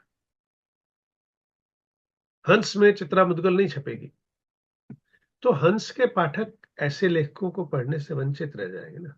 बिल्कुल सही। क्योंकि इन लेखकों की सोच संपादक से नहीं मिलती। तो संपादक के लिए बहुत जरूरी है कि लेखन अच्छा हो। अब जैसे एक बहुत अजीब सी बात फैल गई है हम्म। कि कहानी आम आदमी की लाइफ पे केंद्रित होनी चाहिए। क्यों भाई, क्यों होनी चाहिए? अगर मैं आम आदमी के ऊपर नहीं लिखता तो मैं कहानी नहीं। जो आदमी कविता पे, नेचर पे कविता लिख रहा है, उसकी कविता कविता ही नहीं है। क्यों नहीं है? उसकी सोच है। नहीं, कभी हो कहीं गई है हो सकता है, कि लेखक ये कहीं भी बन गया पहुंच है। सकता है। सिर्फ आम जब आदमी तक ही सीमित क्यों रहेगा वो? आम से बता जो रहा हूँ, हाई लेवल का आदमी है, उसकी भी तो कहानी है। कोई उसकी ये कहानी भी मैं कह बता रहा सकता है। हूँ, जो साहित्य पढ़ पढ़ के हम बड़े हुए, हम्म। वो सारे लार्जर देन लाइफ लोग थे। हम्म। भाई राम भी लार्जर देन लाइफ थे, कृष्ण भी लार्जर देन लाइफ थे, अर्जुन भी। ये सब लार्जर देन लाइफ लोग थे ना, इनको पढ़ पढ़ के तो बड़े हुए हैं, हम्म। हम्म। है ना। लेकिन अचानक जब हमने साहित्य बाएं हाथ से लिखना शुरू किया, तो ये तय हो गया कि बाएं हाथ से केवल आम आदमी के बारे में लिखा जाएगा, और मजदूर, किसान और भ्रष्टाचार इस पे लिखा जाएगा। इसके अलावा कुछ लिखना नहीं है। अगर आप कुछ और लिखेंगे तो आप साहित्यकार नहीं है। नहीं, हो सकता है कि ये प्रचलन में ज्यादा आया हो, मेजोरिटी ज्यादा ये फैली हुई हो, लोगों ने नहीं, लिखा ये हो था और नहीं, इसे पसंद किया गया। फैलाया गया। हुआ जी। क्या कि सम्मान भी वही लोग देते हैं जो बाएं हाथ से लिखते थे। अच्छा। वही लोग सामान देते थे, वो हम्म हर जगह बैठे। हम्म तो अब देखिए, वापसी कहानी भी तो कहानी है ना, हम्म हम्म हम्म, हम्म। है ना। उसमें जरूरी, हालांकि वो भी एक आम आदमी पे है जो रिटायर होके इससे मुझे एक जो बात है, याद आई कि लेकिन ऑस्कर उसमें अवार्ड देखा है सर? ऑस्कर अवार्ड जब फिल्मों को मिलता है, फिल्मों में अगर भारत की कहानी है और उसमें गरीब औरत और औरत की कहानी दिखाई गई हो, तो उसे ऑस्कर अवार्ड के लिए तुरंत भेज दिया जाता है। लेकिन अगर वही एक बहुत अच्छी कहानी हो, भले ही मतलब वो गरीब ना दिखाया गया हो उसमें भारत को, तो वो ऑस्कर के लिए नहीं जाती है। तो ये कहीं ना कहीं एक ट्रेंड है कि नहीं, भारत को गरीब ही दिखाना चाहिए, तभी वो कहानी ऑस्कर तक पहुंचेगी। तो मुझे लगता है ये साहित्य में भी ऐसा ही कुछ है कि मतलब आप मजदूरों के ऊपर लिखें, आप किसानों के ऊपर लिखें, आप आम आदमी के ऊपर लिखें, तो वो आम आदमी तक वो कहानी पहुंच रही है और वो कहानी फेमस हो रही है, तो आप इस अवार्ड के लायक हैं, या ऐसा कुछ है। देखो, हिंदी साहित्य में पाठक नाम की कोई चीज नहीं। जो लेखक है वही पाठक है, जो हम्म। पाठक है वही लेखक वही लेकर के, सही बात है। है ना। हम्म अगर एक मैगजीन 1000 भी नहीं छपती हम्म तो कहाँ पाठकों तक पहुंचती है। हम्म और दूसरी बात, एक किताब जो 300 भी नहीं छपती, वो सरकारी खरीद में खर्च हो जाती है। तो मुझे कोई गलत फहमी नहीं कि मेरा लेखन कोई क्रांति ले आएगा, क्योंकि जब कोई पढ़ेगा तभी तो क्रांति आएगी। बिल्कुल बिल्कुल सही बात है। जब 5000 लोगों का पूरा सिस्टम है, हिंदी बेल्ट में ज्यादा हिंदी वाले परिवारों के यहाँ अंग्रेजी का अखबार आता जी जी बिल्कुल, मैं पूरी तरह है, से ठीक सहमत हूँ आपकी बात से। है ना? जिस देश में धर्मयुग, साप्ताहिक हिंदुस्तान, सारिका, कादम्बिनी सब बंद हो जाते हैं, वहां हम बात कर रहे हैं हिंदी के पाठक। तो मैं इस बारे में बहुत कुछ ऐसी धारणाएं नहीं पाला हुआ कि भाई कोई ऐसा कमाल हो रहा है। हम्म। हाँ, मुझे याद है कि जब मैंने लिखना शुरू किया था तो एक एक कहानी पे 60-70 लेटर आया करते थे, इनलाइन लेटर आते थे। अच्छा। सारिका की पहुंच थी, धर्मयुग की पहुंच थी, लोगों तक पहुंचती थी। हम्म क्योंकि धर्मयुग का मैक्सिमम जो था वो 1.5 लाख तक गई थी छपने की। हम्म उसके बाद अ, हिंदी के पाठक गायब होते गए। और मेरे हिसाब से ये जो बाएं हाथ का लेखन है उसका बहुत बड़ा रोल है उसमें, क्योंकि वैरायटी खत्म हो गई हिंदी साहित्य बिल्कुल बिल्कुल, लेखकों में। की। और वो वैरायटी जब तक नहीं होगी, हम्म तब तक आप, होना ही चाहिए कि अगर आपने 100 कहानियां लिखी हैं तो 100 की 100 कहानियों के अलग थीम हो। हम्म ये ना लगे कि आप रिपीट कर रहे हैं अपने आप। बिल्कुल बिल्कुल। तो ये, क्योंकि एक रास्ता आ गई साहित्य में, तो उस एक रास्ता ने बहुत गड़बड़ कर रहा है। सर। और इस एक रास्ता को प्रवासियों ने तोड़ना है। बिल्कुल बिल्कुल तोड़ना है, वो सोच ही तोड़ सकते हैं, क्योंकि आप आजाद हैं, आप कुछ भी लिख सकते हैं। कभी कभी ऐसा हो जाता है कि लेखक जब उसी से जुड़ जाता है कि मतलब मुझे इसी से पैसे कमाने हैं, तो वो कुछ ऐसा भी लिखना शुरू कर देता है जिससे ज्यादा पैसा मिले, पाठक उसके बढ़े, वो भले ही मतलब चरित्रवान हो या ना ही हो, तो भी वो उस तरह का लेख लिखना शुरू कर देता है कि ये बिकेगा, जो बिकता है वो मैं लिखता हूँ, ऐसा हो जाता है। तो कहीं ना कहीं ये धारणा भी गलत है। और जो कहा कि एक रस में लिखो, तो कोई पाबंदी नहीं है लेखन के लिए, आप लिखें, बस ये है कि हाँ, पाठकों की ढूंढने की बात जब आती है कि आप पाठक ढूंढ रहे हैं और उनके अनुसार लिखना चाहते हैं, तो वो कहीं ना कहीं आपका अनुसार बंद हो जाता है। तो फिर लेखन वो शुद्ध लेखन नहीं हो सकता, मुझे लगता है। ऐसा है ना, साहित्य कभी भी आम आदमी का कप ऑफ टी नहीं था। हम्म साहित्य की देखो दो दो बातें होती हैं। हम्म। सिनेमा के गीत आपने सुने, बहुत लोकप्रिय हैं, लोग गाते हैं, उसके लिए आपका पढ़ा लिखा होना कोई शर्त नहीं है। नहीं। तो साहित्य एक तरह से एलिटिस्ट है कि आपको पढ़ा लिखा होना जरूरी है, तभी तो आप पढ़ पाएंगे। तो साहित्य पढ़े लिखे लोगों का खेल है, आम जनता का खेल नहीं है। हम्म। तो जो स्कूल भी नहीं गया, वो भी आवारा हूँ गा लेता है, मेरा जूता है जापानी गा लेता है, वो स्कूल कभी गया ही नहीं। तो ये साहित्य को, लोकप्रिय लेखन जो है, अब गुलशन नंदा को साहित्य क्यों नहीं मानते? इसीलिए नहीं मानते क्योंकि उनका एम साहित्य नहीं था। हालांकि मैं निजी तौर पे एक मुहिम चला रखा है कि गुलशन नंदा को स्कूल में, कॉलेज में पढ़ाया जाए। इससे ये होगा कि बच्चों को पढ़ने की आदत बनेगी। इंग्लैंड में एक चीज होती है कर्सिव रीडिंग। हम्म। कर्सिव रीडिंग की किताबें जो हैं वो, उन एग्जाम में उनका सवाल नहीं आते। हम्म। बच्चों को पढ़ने में रुचि हो जाए, इसके लिए कर्सिव रीडिंग रखी जाती है। बिल्कुल। तो मैं तो ये चाहूंगा कि जो सिनेमा के गीत हैं और जो गुलशन नंदा का लेखन है, हम्म। कम से कम कर्सिव रीडिंग के तौर पे स्कूल्स में पढ़ाया जाए, ताकि बच्चों को हिंदी पढ़ने की आदत बने। निराला को पढ़ के कोई बंदा हिंदी से जुड़ेगा नहीं, एग्जाम पास करेगा फिर उसके बाद उसको भूल जाएगा। लेकिन ये लेखन उन्हें शायद हिंदी से जोड़ दे। जी। ये लेखन दिल से निकला होता है, क्योंकि विचार किसी भाषा के मोहताज नहीं है, किसी शब्दों के मोहताज नहीं है। विचार जो है वो अनपढ़ के अंदर भी आते हैं। Right?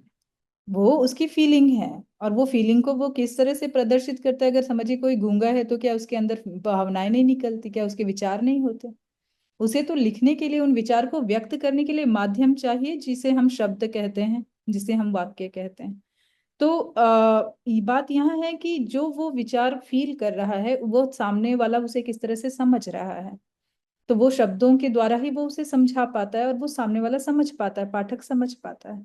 तो पढ़े लिखे की जो बात कही आपने, तो मुझे ऐसा लगता है कि अगर हम तुलसीदास जी को ले लें, या इन्होंने इतनी चीजें लिखी हैं जो कि हमारे जीवन के हर एक तर्क को बताती हैं कि हमें किस तरह का जीवन जीना चाहिए। तो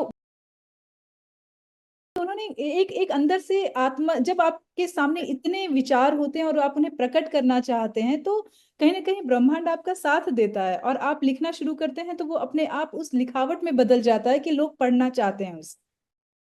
तो जैसा कि कालिदास जी के साथ हुआ। मैं लेखक के पढ़े लिखे होने की बात नहीं कर रहा, हम्म। मैं पाठक के पढ़े लिखे होने की बात कर रहा हूँ। कोई भी पाठक साहित्य को तभी पढ़ता है अगर वो पढ़ा लिखा है। हम्म। वो बिना पढ़ा लिखा हुए साहित्य पढ़ नहीं सकता। तो साहित्य इस मामले में एलिटिस्ट है। जो सिनेमा के गीत हैं वो बिना किसी बात के, फॉर एग्जाम्पल एक गरीब का चित्रण है, शैलेंद्र करते हैं अपने एक गीत में, हम्म। और वो मन्ना डे गा रहे हैं, हम्म। शम्मी कपूर एक्टिंग कर रहे हैं, हम्म। आम आदमी देख रहा है, हम्म। उसको सुनाई दे रहा है कि चूल्हा है ठंडा पड़ा हम्म। और पेट में आग है, हम्म। गर्मा गर्म रोटियां कितना हंसी ख्वाब है। हम्म। और ये गाना जो है, हम्म। ये उजाला फिल्म का है। जी। सूरज जरा तू आ पासा, आज सपनों की रोटी पकाएंगे हम। ए आसमां तू बड़ा मेहरबान, आज तुझको भी दावत खिलाएंगे हम। और दावत क्या है? गरीब आदमी की दावत। हम्म। आलू टमाटर का साग, इमली की चटनी बने, रोटी करारी सिके और घी उस पे असली लगे। जी। ये उसकी टोटल कॉन्सेप्ट ऑफ दावत है। दावत। आलू टमाटर का साग, इमली की चटनी बने, रोटी करारी सिके और घी उस पे असली लगे, दावत हो गई। हो गई, लेकिन कितना खूबसूरत है, देखो शब्दों में ऐसे पिरोया है उसे कि वो बहुत अच्छा लग रहा है सुनने में। जी। तो है क्या कि हम सिनेमा के गीतों को सुनते हैं, हम्म। गुनते नहीं है। हम अगर एक एक गीत में अर्थ ढूंढेंगे, तो वो पता चलेगा कि अरे ये इतनी कमाल है। गहराई। जब वो कहती है भगवान से, इन इंसान से भागे फिरते हो, भगवान को तुम क्या पाओगे? हम्म। इस लोक को जो अपना ना सके उस लोक में क्या बनाओ। सही बात। तो वो सिनेमा में ऐसी ऐसी बातें लिखी जाती हैं। मुझे लगता है कि वही है कि विजुअलाइजेशन ज्यादा इंसान के अंदर पहुंच रहा है, उसमें पढ़ाई लिखाई की वो भी जरूरत। कार वाली बात है ना, कि हम्म। कुर्सियां भी हैं, कार भी है, लेकिन बधाई कार की मिल रही है। विजुअलाइजेशन जो लोग देख रहे हैं वो वहां जल्दी पहुंच जाते हैं, सही कहा आपने। बिल्कुल सर, आपकी दृष्टि में स्त्री लेखन और नारी विमर्श की वर्तमान स्थिति कैसी है? आपने पहले भी थोड़ा सा जिक्र किया था कि लोग उन्हीं क्षेत्रों में लिखना चाहते हैं, तो मैं थोड़ा विस्तार में आपसे जानना चाहूंगी। कि मैं साहित्य में विमर्श के बहुत खिलाफ हूँ। किस विमर्श जो विधा की है विमर्श? वो साहित्य को सीमित कर देता है। जी। मेरा कहना ये है कि जो भी चीज साहित्य में आए वो सहज रूप से सामने आए। जब विमर्श के तौर पे साहित्य लिखा जाता है तो वो साहित्य विमर्श के दबाव में रहता है। अगर कोई सोच है, कोई विचार है, वो साहित्य के भीतर से निकलना चाहिए। अब जैसे ये तय हो गया कि नारी विमर्श में पुरुष तो खराब कैरेक्टर होगा, एक बेडरूम सीन होगा, उसमें बोल्डनेस होगी, और नारी हर वो काम करेगी जो पुरुष कर रहे हैं।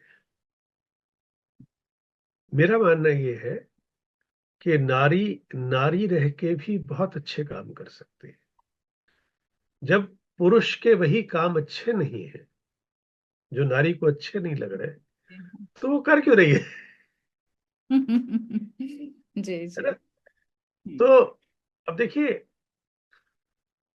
जब सती प्रथा थी तो एक पुरुष को सामने आके कहना पड़ा कि इसे ये बंद। गलत है, बिल्कुल। ये बंद राजा है। राम मोहन राय जी।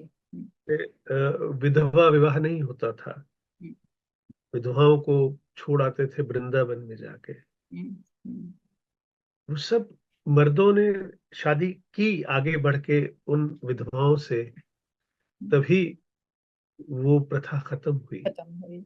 और उन्होंने तो आवाज इस बात के। आवाज उठाई।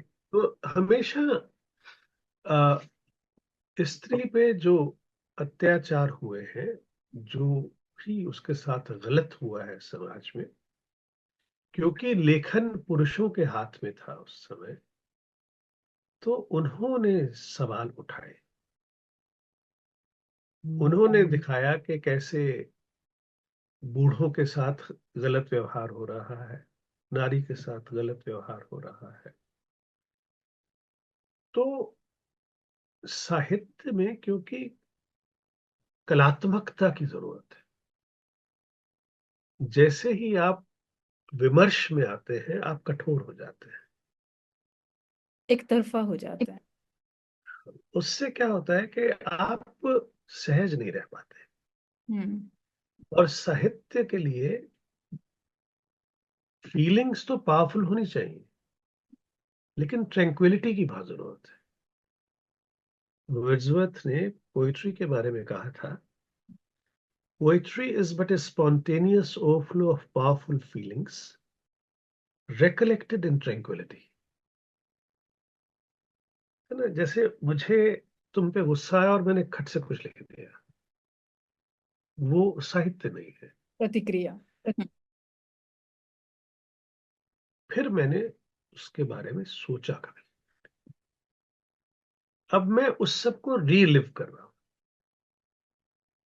दूरी से, अब मैं उसमें इन्वॉल्व नहीं। अब जब मैं उस पर कुछ लिखूंगा तो I will be in control of my emotions. वो हर्ट करने वाले इमोशन नहीं होंगे, डिफरेंट होंगे। लेकिन अगर मैंने ये तय कर लिया है कि तुम मेरी कहानी में वैम्प हो, तो मैं जान लड़ा दूंगा तुम्हें वैम्प घोषित करने की। घोषित करना में सही बात। तो उससे कहानी सहज नॉर्मल नहीं बनेगी। नहीं बनेगी, कि एक पात्र बिल्कुल वैम्प ही होगा और दूसरा पात्र बेचारा अत्याचार सहने वाला। इसलिए ये जरूरी है कि सास बहू के सीरियल से बाहर निकले हम्म। और साहित्य को साहित्य रहने दें। बिल्कुल, ये समाज की तो कमजोरियां थी पहले कि जिसे कमजोर घोषित किया गया उसके ऊपर अत्याचार हुआ है। अब वो चाहे बच्चा बिल्कुल। हो चाहे बूढ़ा हो, मेल फीमेल से मतलब नहीं है। मुझे नहीं लगता कि इसमें कोई मेल फीमेल वाला है, जो कमजोर है उस पर अत्याचार किया गया है और हुआ है। ये ऐसे हर परिवार में भी आप देख सकते हैं कि जो करता है वो लीडर होता है, कि मैं कमा के दे रहा हूँ तो मैं लीडर हूँ। अब जो खा रहा है उसे सुनना ही पड़ता है उसकी चार बातें।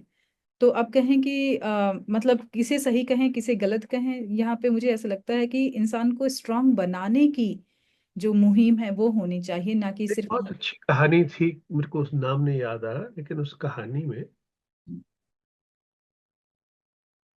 आई थिंक सुमन कुमार घई की कहानी है। सुबह 7:30 बजे वो कनाडा में रहते हैं अच्छा। और उस कैरेक्टर की वाइफ नौकरी कर रही है और पति जो है वो हाउस हस्बैंड है, बिकॉज वो नौकरी नहीं कर रहा। हम्म। तो वो सुबह सवेरे उठ के वैसे ही चाय बना के नाश्ता बना के बीवी को देता है, क्योंकि बीवी को जाना है काम पे। हम्म। तो जो सत्ता में है, हम्म। हम्म। वो जैसे ही सत्ताधारी बनता है, पुरुष हो या स्त्री हो, वो बन जाता है सत्ता वाला व्यक्ति। सत्ताधारी, सही, बिल्कुल सही बात है ये। इसमें मेल तो फीमेल कोई ऐसा वो नहीं है कि नहीं आप यदि मेल। हाँ, ऐसा नहीं। अगर सपोज फीमेल कमा रही है, तो वो वही एक्सपेक्ट कर रही है जो मेल एक्सपेक्ट कर रहा बिल्कुल बिल्कुल। है, वैसा ही बिहेव कर रही है। बिल्कुल बिल्कुल। तो मुझे लगता है कि अगर, और ऐसा नहीं कि सारी लोग ऐसे हैं, हमने तो, हम मन्नू भंडारी को पढ़ के बड़े हुए हैं, चित्रा मुद्गल को हमने इसी तरह पढ़ा है, सूर्यबाला को, नासिरा जी को भी हमने पढ़ा है। मतलब जितने ये बड़े नाम है, ममता कालिया को हम पढ़े, इन सब ने विमर्श नहीं लिखा, इन्होंने साहित्य लिखा। उस साहित्य में अगर उन्होंने महसूस किया कि किसी चरित्र को किसी तरह पेश करना है, तो वो उन्होंने किया। तो अब जैसे बड़ा खूबसूरत एक कहानी है चित्रा जी की, जगदम्बा बाबू गांव आ रहे हैं। अच्छा।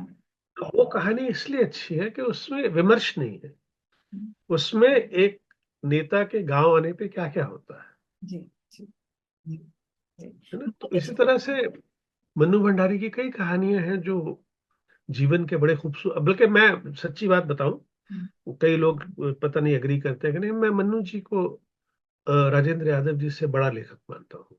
मुझे लगता है कि वो, उनका जो लेखन था वो सच में हमें कुछ सिखाता था। जी। तो महाभोज जैसा नॉवल वही लिख सकती थी वो, और कोई नहीं लिख सकता था। क्या बात। अब ये बड़ी अच्छी बात है, लेकिन ये है कि जो लेसर राइटर होता है, हम्म। वो बात को ज्यादा जोर से बोलता है,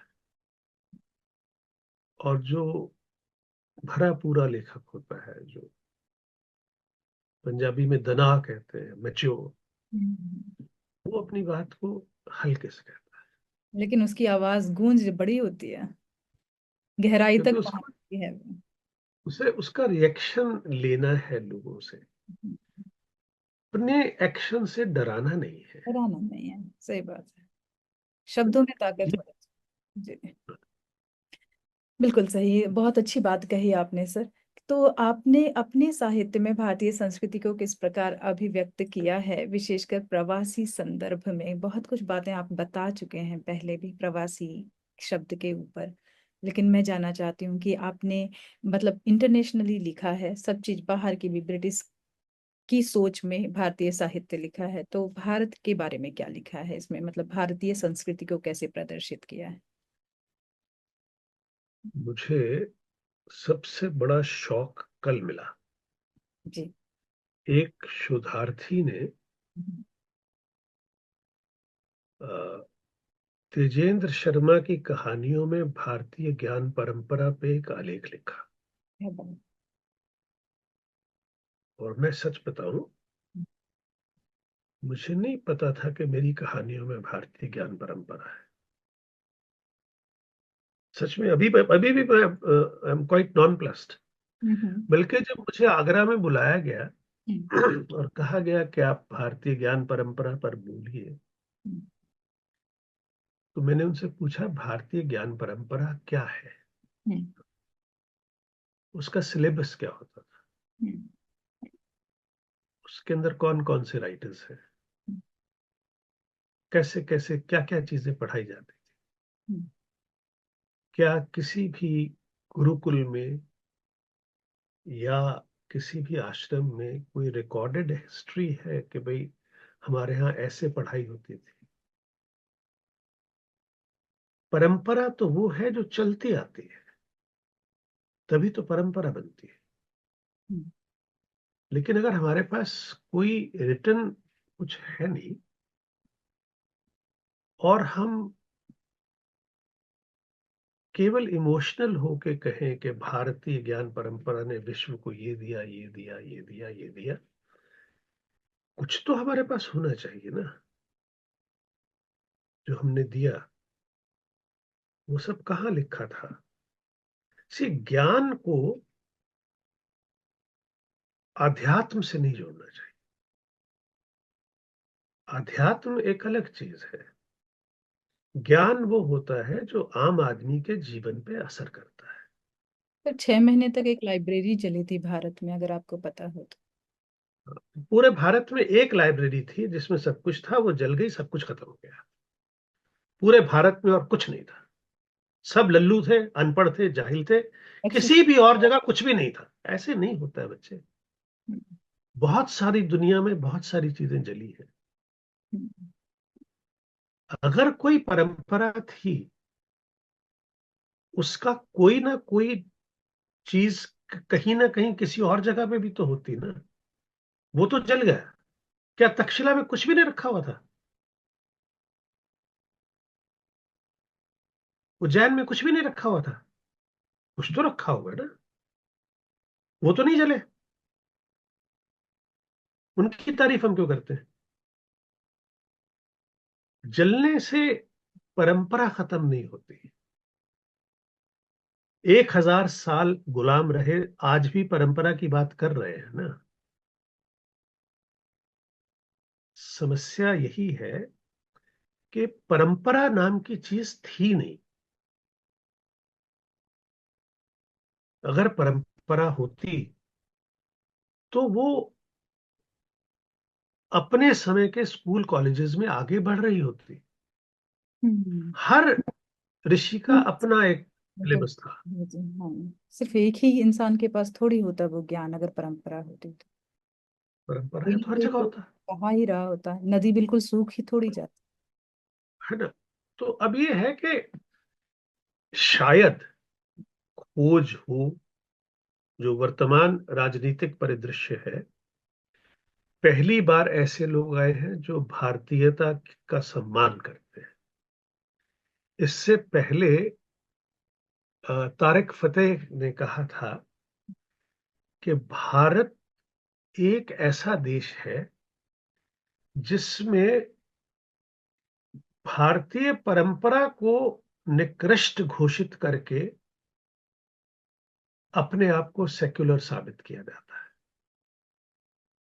ये कनाडा में रहते थे, पाकिस्तानी ओरिजिन के थे, और पाकिस्तान के सबसे जबरदस्त क्रिटिक थे। और वो बड़े हैरान होते थे कि हमारा, जो आप परंपरा की बात करें, कि इंडिया में इतना जबरदस्त कल्चर था, हम लोग उसको खत्म करने पे क्यों तुले हुए हैं? और वो मुसलमान थे। तो ये सवाल जो है परंपरा का, तो इसका ये, जवाब दिया उन्होंने। सॉरी, इसका जवाब दिया उन्होंने कि क्यों हम, मतलब। उन्होंने ये कहा कि ये भारत के अंदर ये नया रिवाज आ गया है कि सेक्युलर बनने के लिए आपको भारतीय परंपरा की बुराई करनी है। Anything Indian you have to criticise, तभी आप इंडिया में सेक्युलर कह सकते हैं। आप ये सही नहीं इंडियन है। परंपरा को की तारीफ करिए तो आपको खट से कह दिया जाएगा कि आप तो रिलीजियस फैनेटिक है। हम्म। तो ऐसा नहीं आप होता कि घर के अंदर किसी भी और धर्म को फॉलो करके, घूस आए और वो कह रहे हैं नहीं ये कुछ नहीं है, हम हैं। मतलब जब सेट अगेन। तरह तरह के लोग हो गए, समझिए अगर भारत में भारतीय ही होते, बाहर से कोई ना आया होता एक पल के लिए, ये ऐसा मतलब हम अगर सोचें, तो क्या ये चीजें हो रही होती सेकुलर वाली? सेक्युलर शब्द भारतीय है नहीं ना। हम्म। हिंदू होना ही सेक्युलर है, उसका कारण है। हम्म। हिंदू जो वे ऑफ लाइफ है, उसमें आप पर दबाव नहीं है। आप एक भगवान को माने तो आप हिंदू हैं। आप दो को माने आप तो हिंदू हैं। आप 100 को माने तो हिंदू हैं। आप किसी को ना माने तो भी हिंदू हैं। ये लोकतंत्र कहीं और नहीं है। वहां उस किताब में जो भगवान है वही भगवान है। जहां आप उससे हटे, आप वो धर्म के नहीं है। हिंदुओं में ये शुरू से है कि एक ही मंदिर में राम की मूर्ति भी है, कृष्ण की भी है, शिव की भी है ना, हनुमान जी की भी है। और परंपरा ये है कि परिवारवाद नहीं है। लव कुश के मंदिर नहीं, हनुमान जी के हैं, है ना। तो ये हमारी परंपरा हो सकती है कि यहाँ बेटावाद नहीं है। यहाँ पे जो भक्त है वो बेटों से बढ़कर है। तो भारतीय परंपरा है क्या, पहले तो इसकी खोज करनी होगी और गंभीरता से करनी। 2 हफ्ते का सेमिनार चल रहा है आगरा में इस टाइम। हम्म। मुझे वहां होना था, लेकिन वो मेरा सीआई सर्टिफिकेट नहीं बना, तो उससे थोड़ा मुश्किल हो गई। अच्छा अच्छा। नहीं तो आप तो बता मैं रहे नहीं आ थे पाया। कि किसी ने आपका मतलब आपकी जो आपका लेखन है उसमें कहा कि भारतीयवाद है उसमें, तो फिर आपका रिएक्शन क्या, आपसे पूछा गया कि वो आपके लेखन के ये बारे में? देखिए, ऐसा है कि जब भी मैं लिखता हूँ, अब पहले 3 कहानी संग्रह तो भारत में रहते हुए लिखे थे, हम्म। तो मेरे भी अनुभव तो भारत के हैं ना। हम्म। तो मेरी कहानी है दंश, भारतीय संस्कृति कहीं रिश्ते। ना कहीं जुड़ी हुई है। तो तो सर उनमें आप परिवार की क्या भूमिका है, क्या डेफिनेशन है रिश्तों की। अ, उड़ान कहानी में जब एक लोअर मिडिल क्लास की लड़की एयर होस्टेस बनने के बाद उसके क्या सपने हैं। जी जी, तो वो भारतीय संस्कृति और का हुआ है सर। है ना, तो वो अब जैसे ईंटों का जंगल है, जी जी। तो परिवार और बॉम्बे जैसे शहर में माचिसनुमा घर ढूंढने, ये भी एक बॉम्बे की परंपरा है। बिल्कुल बिल्कुल बिल्कुल। तो मैं जहां जहां भारत में रहा, वहां वहां की चीजें, वहां वहां के चरित्र, वहां वहां के की सोच मेरी कहानियों में आई। जी जी यहाँ भी अब मैं मुड़ के देखता हूँ, मेरी एक कहानी है जिस पे क्रिटिसिज्म भी हुआ और तारीफ भी हुई। जी। अ, एक कहानी गंध। एक दलित लड़की है जिसकी शादी एक ब्राह्मण से हो जाती है, और दोनों के परिवार नाराज हैं, नहीं मान रहे। तो वो लड़की का पिता कहता है कि पढ़ लिख गई थी तो हमारे समाज में किसी शादी करती। और ब्राह्मण पिता कह रहा है हमारे यहाँ लड़कियां मर गई थी तो वहां से ले आया। वो दोनों नौकरी के लिए लंदन जाते हैं, यहाँ आके रहते हैं, काम करते हैं। फिर एक बच्चा हो जाता है।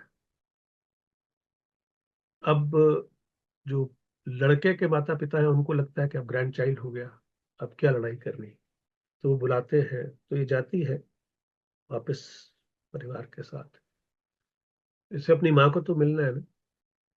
तो पता लगता है कि भाई फादर इस तारीख बाहर जा रहे हैं तो तुम आके मिल सकती हो। तो ये जाती है मिलने के लिए। जी। वो अपने बेटे को लेके माँ से मिलने जाती है, हम्म। और थोड़ी देर में उसी घर में जहां उसने बचपन बिताया था उसे एक अजीब सी गंध महसूस होनी शुरू हो जाती है, और वो गंध जो है उसके दिमाग पे चढ़ने लगती है, क्योंकि अब वो एक खुली हवा में सांस लेने की आदी हो चुकी थी। जब उससे सहा नहीं जाता तो फाइनली माँ से कहती है कि मैं जाती हूँ, और वो बेटे को टैक्सी में रखती है और टैक्सी चल पड़ती है, और वो जल्दी से टैक्सी की सारी खिड़कियां खोल देती है शीशे, ताकि सारी गंध टैक्सी से बाहर चली जाए। अब ये मैंने इस इशू को अलग ढंग से उठाने की कोशिश की बहुत है। सही है। इसे समझने वाले जो हैं वो समझ जाएंगे कि ये किस तरह की गंध है और क्या है ये ये गंध। मतलब वो ये वाली भी भारत बदबू नहीं है, है ना। ये एक वाइब्स की बदबू है जो आप कह रहे हैं। मतलब एक धारणाओं की बदबू है जो उसे आनी शुरू हो जाती है। तो क्या होता है कि मैं मेरी कोशिश ये रहती है, एक कहानी का विषय कोई भी हो, उसका ट्रीटमेंट नया होना चाहिए।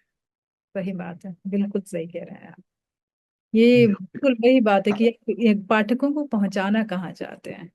अगर समझने वाले समझ गए तो मतलब पहुंच गए वहां तक, और वही कार्य होता है लेखक का। जी बिल्कुल।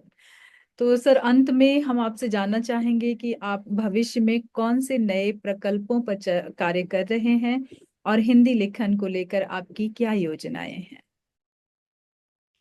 दरअसल बहुत लंबे अरसे से मित्र के पीछे पड़े हुए दोस्त के भाई उपन्यास लिखो, जी। तो शायद मैं भविष्य में जल्दी कुछ कर पाऊं, जी अगर समय मिलता है तो। बिल्कुल। मैंने एक नए विषय पे एक कहानी साहित्य अमृत को भेजी है, क्योंकि मैं हर वक्त नए विषय ढूंढता रहता हूं। और वो ये है कि एक यंग लड़की जो है, उसको बोन मैरो कैंसर हो गया है, तो उसे नया बोन मैरो देना है। तो जब उसे बोन मैरो दिया जाता है, तो अब उसके शरीर में दो बोन मैरो हो गए, एक उसका अपना और एक डोनर का। और थोड़े दिन में उस लड़की का शरीर काला पड़ना शुरू हो जाता है। तो सर्जन है वो हैरान भी होते हैं।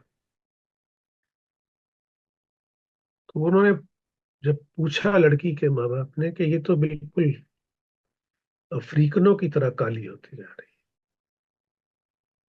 बोन है, मेरो। पता चला उसके बोन मैरो जो था वो शायद किसी अफ्रीकन का दिया गया था। लेकिन वहां तो लिखा नहीं रहता ना किसका है।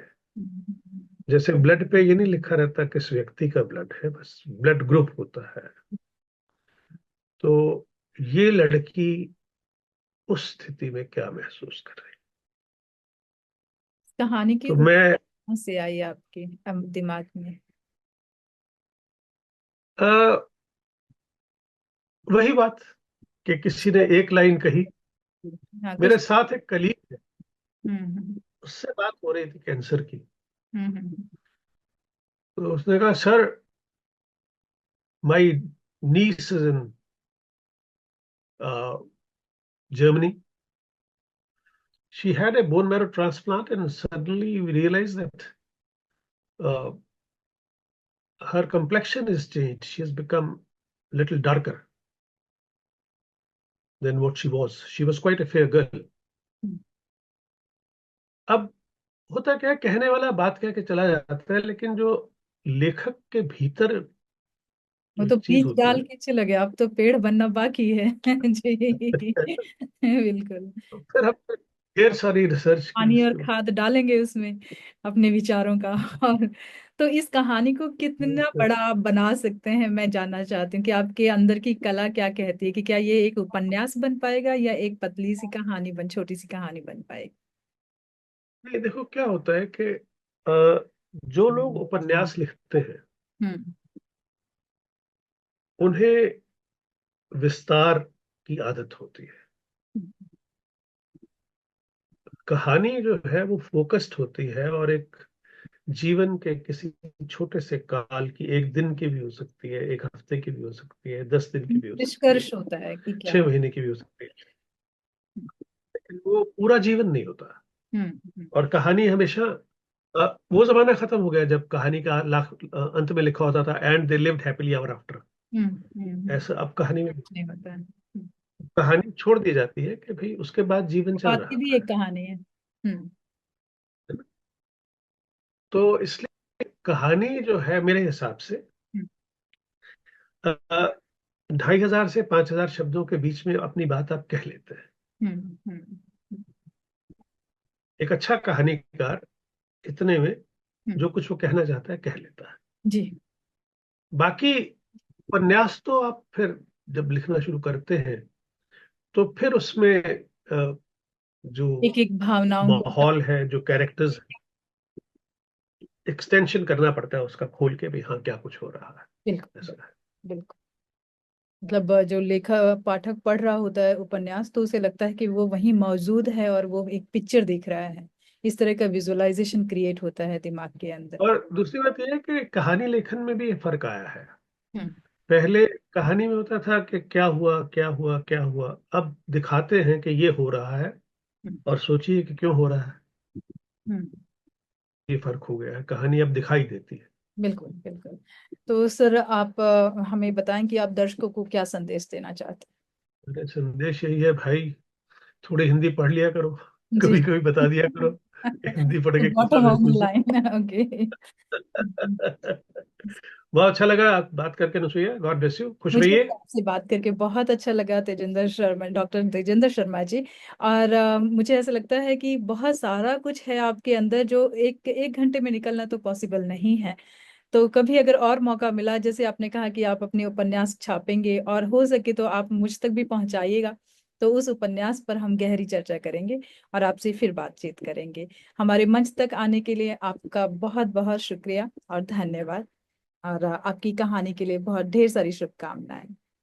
बहुत बहुत शुक्रिया अनुसुईया, और आपका ये जो विश्व साहित्य सेवा संस्थान है जी। ये खूब तरक्की करे, और आप अपना धन्यवाद। Take care, God bless you. धन्यवाद।